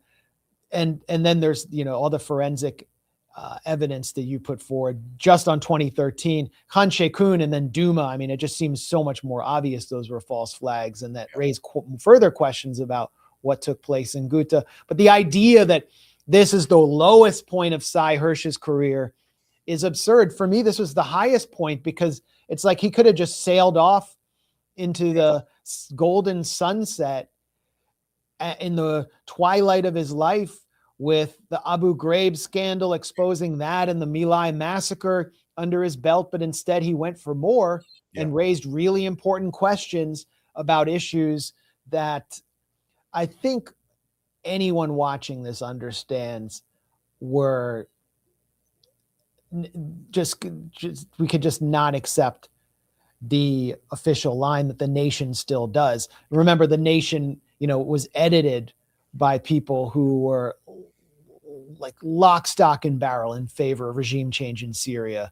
Ron Carrier, Adam Schatz, who's now at the LRB, like they all signed all those letters condemning you and condemning us. And now they have nothing to say about what's happening in Syria. Of course. They were cheerleaders for al-Qaeda taking over. They were left imperialists, and they're left in the dust, I guess. But Laura Poitras tries to revive this. And I think Cy Hirsch could have stuck to his guns more and raised more questions about what we were supposed to learn after Assad was deposed or disappeared. Remember the mass graves that we said were going to be, exposing this gigantic Holocaust, and like Stephen Rapp and Moaz Mustafa and all these regime change operatives went to Syria with bulldozers, and like, where is that? Like, where are the millions of people? Well, and I mean, look, there were some mass graves discovered, which to me there's like people from, who had fought in the war. Exactly. There was a horrible war. And the part that gets missing from that is that we fueled the war with one of the biggest, if not the biggest, covert arming programs in history. The Syrian insurgency was probably the most well-armed insurgency in history, which is the part that no one, especially from the West, ever acknowledges, because they want to paint a very simplistic view of this war. But also, I think more saliently for this discussion, where are the chemical weapons? If Assad had this massive chemical weapons stockpile that he kept using even after he gave up his stockpile after 2013 under a deal brokered by Russia to avoid U.S. military strikes, where are the chemical weapons? It's been a year. They haven't found anything. Where's the sarin? Where's the chlorine that was supposedly dropped on Duma? I mean, I wouldn't be surprised if they're working to plant something. But the point is, after a year, they couldn't come up with anything. And no one's remarked on that. Like, at least after the Iraq invasion, people were willing to say, where are the WMDs? Yeah. The Bush administration had to admit there are none. But on chemical weapons, there's been this massive deception. The regime change campaign, so much of it rested on claiming that Assad has chemical weapons. He gasses his own people. Well, where are they then? Where's the stockpile? And look, on the issue of Laura, let me just say, in her, just to be fair to her, what she says is that she has friends who were tortured by the Assad government. So therefore, she had to challenge Cy. Okay, but the problem there is Cy never said there wasn't torture. He didn't. Like, none of his reporting is about torture in Syria, which he never denied. His reporting was on the issue of chemical weapons. And we tortured some folks. well, sure, but the point is, people just, for some reason, they have a mental block where they just don't want to. It's also about the degradation of journalism, about the gathering of facts. What do the facts say? People just, on this issue, because of the power of our propaganda system, just don't want to deal with what the facts actually say. And that's why you repeatedly have incidents like this, where there's like just disingenuous claims made that aren't contending with the facts of the matter, including the facts that Tsai has not retracted his reporting, and outlets like The Nation are unfortunately claiming otherwise. So if he's not retracting, and he did email Poitras or The Nation to correct that, then that, that's something Tsai should publicly address. And just another point, I think a lot of this I think there are a lot of questions for Bashar al-Assad that many people would want to ask. And Tsai Hirsch is being attacked for interviewing him, as so many journalists did. And now I don't believe Assad can be reached by journalists because of the political sensitivity of his residency in Moscow, and that Russia doesn't want him speaking to Western journalists. And that's just my sense. I don't have any proof of that. But I think any journalist who would want to know what happened in the last days in Syria or what's happening now would want to speak to him. So, it is about punishing journalists for doing journalism and saying, oh, well, why don't you morally condemn him? And you have to do this and that to be respected among the left liberal class of, wash-ups in the U.S. No. So I think Tsai Hirsch should issue a statement here. But I know you're in touch with him, or you have some. I mean, I know Tsai as well. I don't think he just cares what The Nation says about him. I think that's what it comes down to. And also, look, Laura did make. Look, the film it's a great film. It celebrates his legendary career, and yes, they have their differences on this one issue, but I just don't think he wants to make an issue out of it. That's my sense. Right. And it's unfortunate that Laura. It's to me, it's a critique of her. Like, you're celebrating this guy who's been proven right countless times, who's challenged propaganda, paid a price for it, took risks. But yet on this one issue, you throw him under the bus in a really deceptive way. Because again, if you watch the film, the way it's edited, I can understand why someone is left with the impression that he's retracting. And when I saw the film a few months ago, I told Laura this, and I urged her, if there was time left, you should edit this sequence to make it more clear that he's not retracting his reporting. He's expressing his reflections on Assad's character, but he's not retracting his reporting that the U.S. intelligence suppressed their own evidence of a false flag. That was what the story was. And unfortunately, she didn't heed my advice. And so here we are. I should end the stream before I bring up Noam Chomsky. Yes, let's hash that out next time. I think everybody in the chat would want me to, but no, we're at 3 hours. Apologies to all the disco lovers watching today. I was born, I was too young for that era, so maybe I didn't see how glorious it was and how liberatory it was. Those Casablanca records really bore the crap out of me. There's no music in them, but that's just me. But I don't, we welcome disco lovers to the Grayzone. Yes. And it led to some cool stuff, probably had a big influence on Detroit and Chicago house and all that. We have a diverse base of music lovers here. Just wanted to get that off my chest. Subscribe to the Grayzone on YouTube. Like this stream to help us beat the algorithmic suppression that we always get. And once again, you can subscribe to us at Substack for free, or support us if you like. And there's a new support page on the Grayzone site, so that you won't be donating to PayPal and having your money taken by the PayPal mafia. And I will be releasing our campaign soon about and against PayPal. So look for that. But this will probably be our last show of the year, where are we at? The 26th. Maybe we'll be back. I don't know if there's some like emergency, but we'll probably see you in 2026. And, it was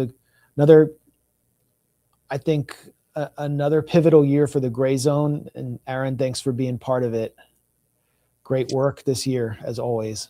Well, listen, Max, congrats to you. You had a lot of hard-hitting, impactful stories this year. The Charlie Kirk thing, like that was a crazy news cycle. You going face to face, confronting Antony Blinken. That was there was just so many great moments. We should have done a greatest hits of the year because I know I'm not going to remember everything. But congratulations to you. And also congrats to you on expanding your family this year, the Grayzone family grew. Thank you. So it was another, very important pivotal year. Yeah. Well, I tell my children all the time, never to become journalists. Because you will probably meet some of the worst people you can ever possibly meet. But I've met some of the best people by being kind of like a pariah in the mainstream media. And I don't know what it's like to be in places like Hollywood or Madison Ave or mainstream US politics. It's probably worse. So yeah, I'm very proud of what we were able to do at the Grayzone, and we have a really good group. And so I'm looking forward to more journalism like we've been doing, but just doing more of it with new members of our team like Kay Pritzker. And that's someone who you'll be supporting if you choose to give to us. We just have a simple mission, which is to tell you what they don't want you to know. And that's what we're going to be focusing on in 2026.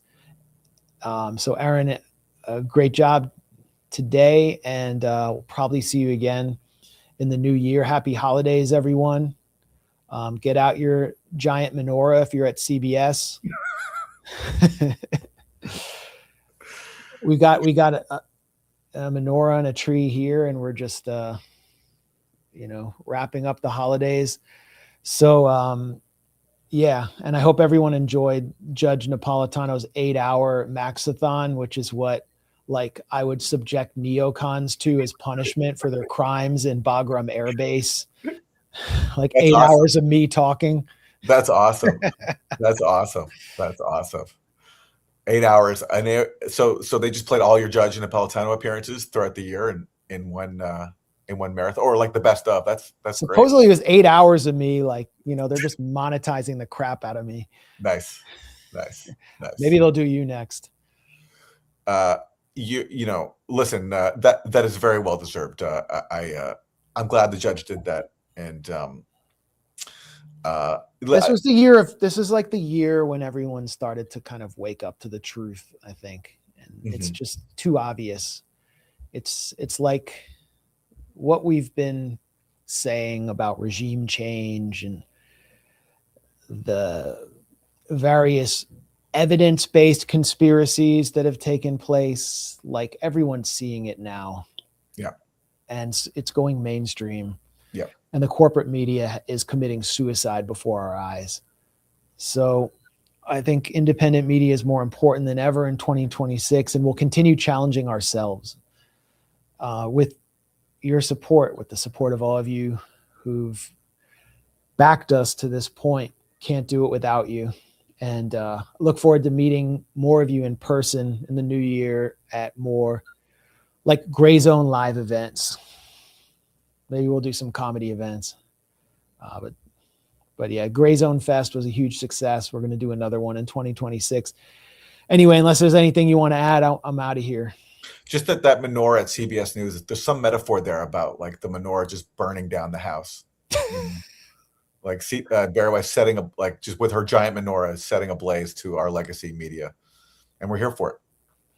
We should do a screenplay about this at some point. Comedy or a horror? I don't know. That's the only question. Doesn't your brother do musicals? He does. Yeah, he does. We should do a musical, like a Bari Weiss the musical. I would love that. All right. Thanks to everyone for tuning in. Thanks for supporting the Grayzone. Peace, everybody. See you in 2026. Happy New Year. Happy New Year.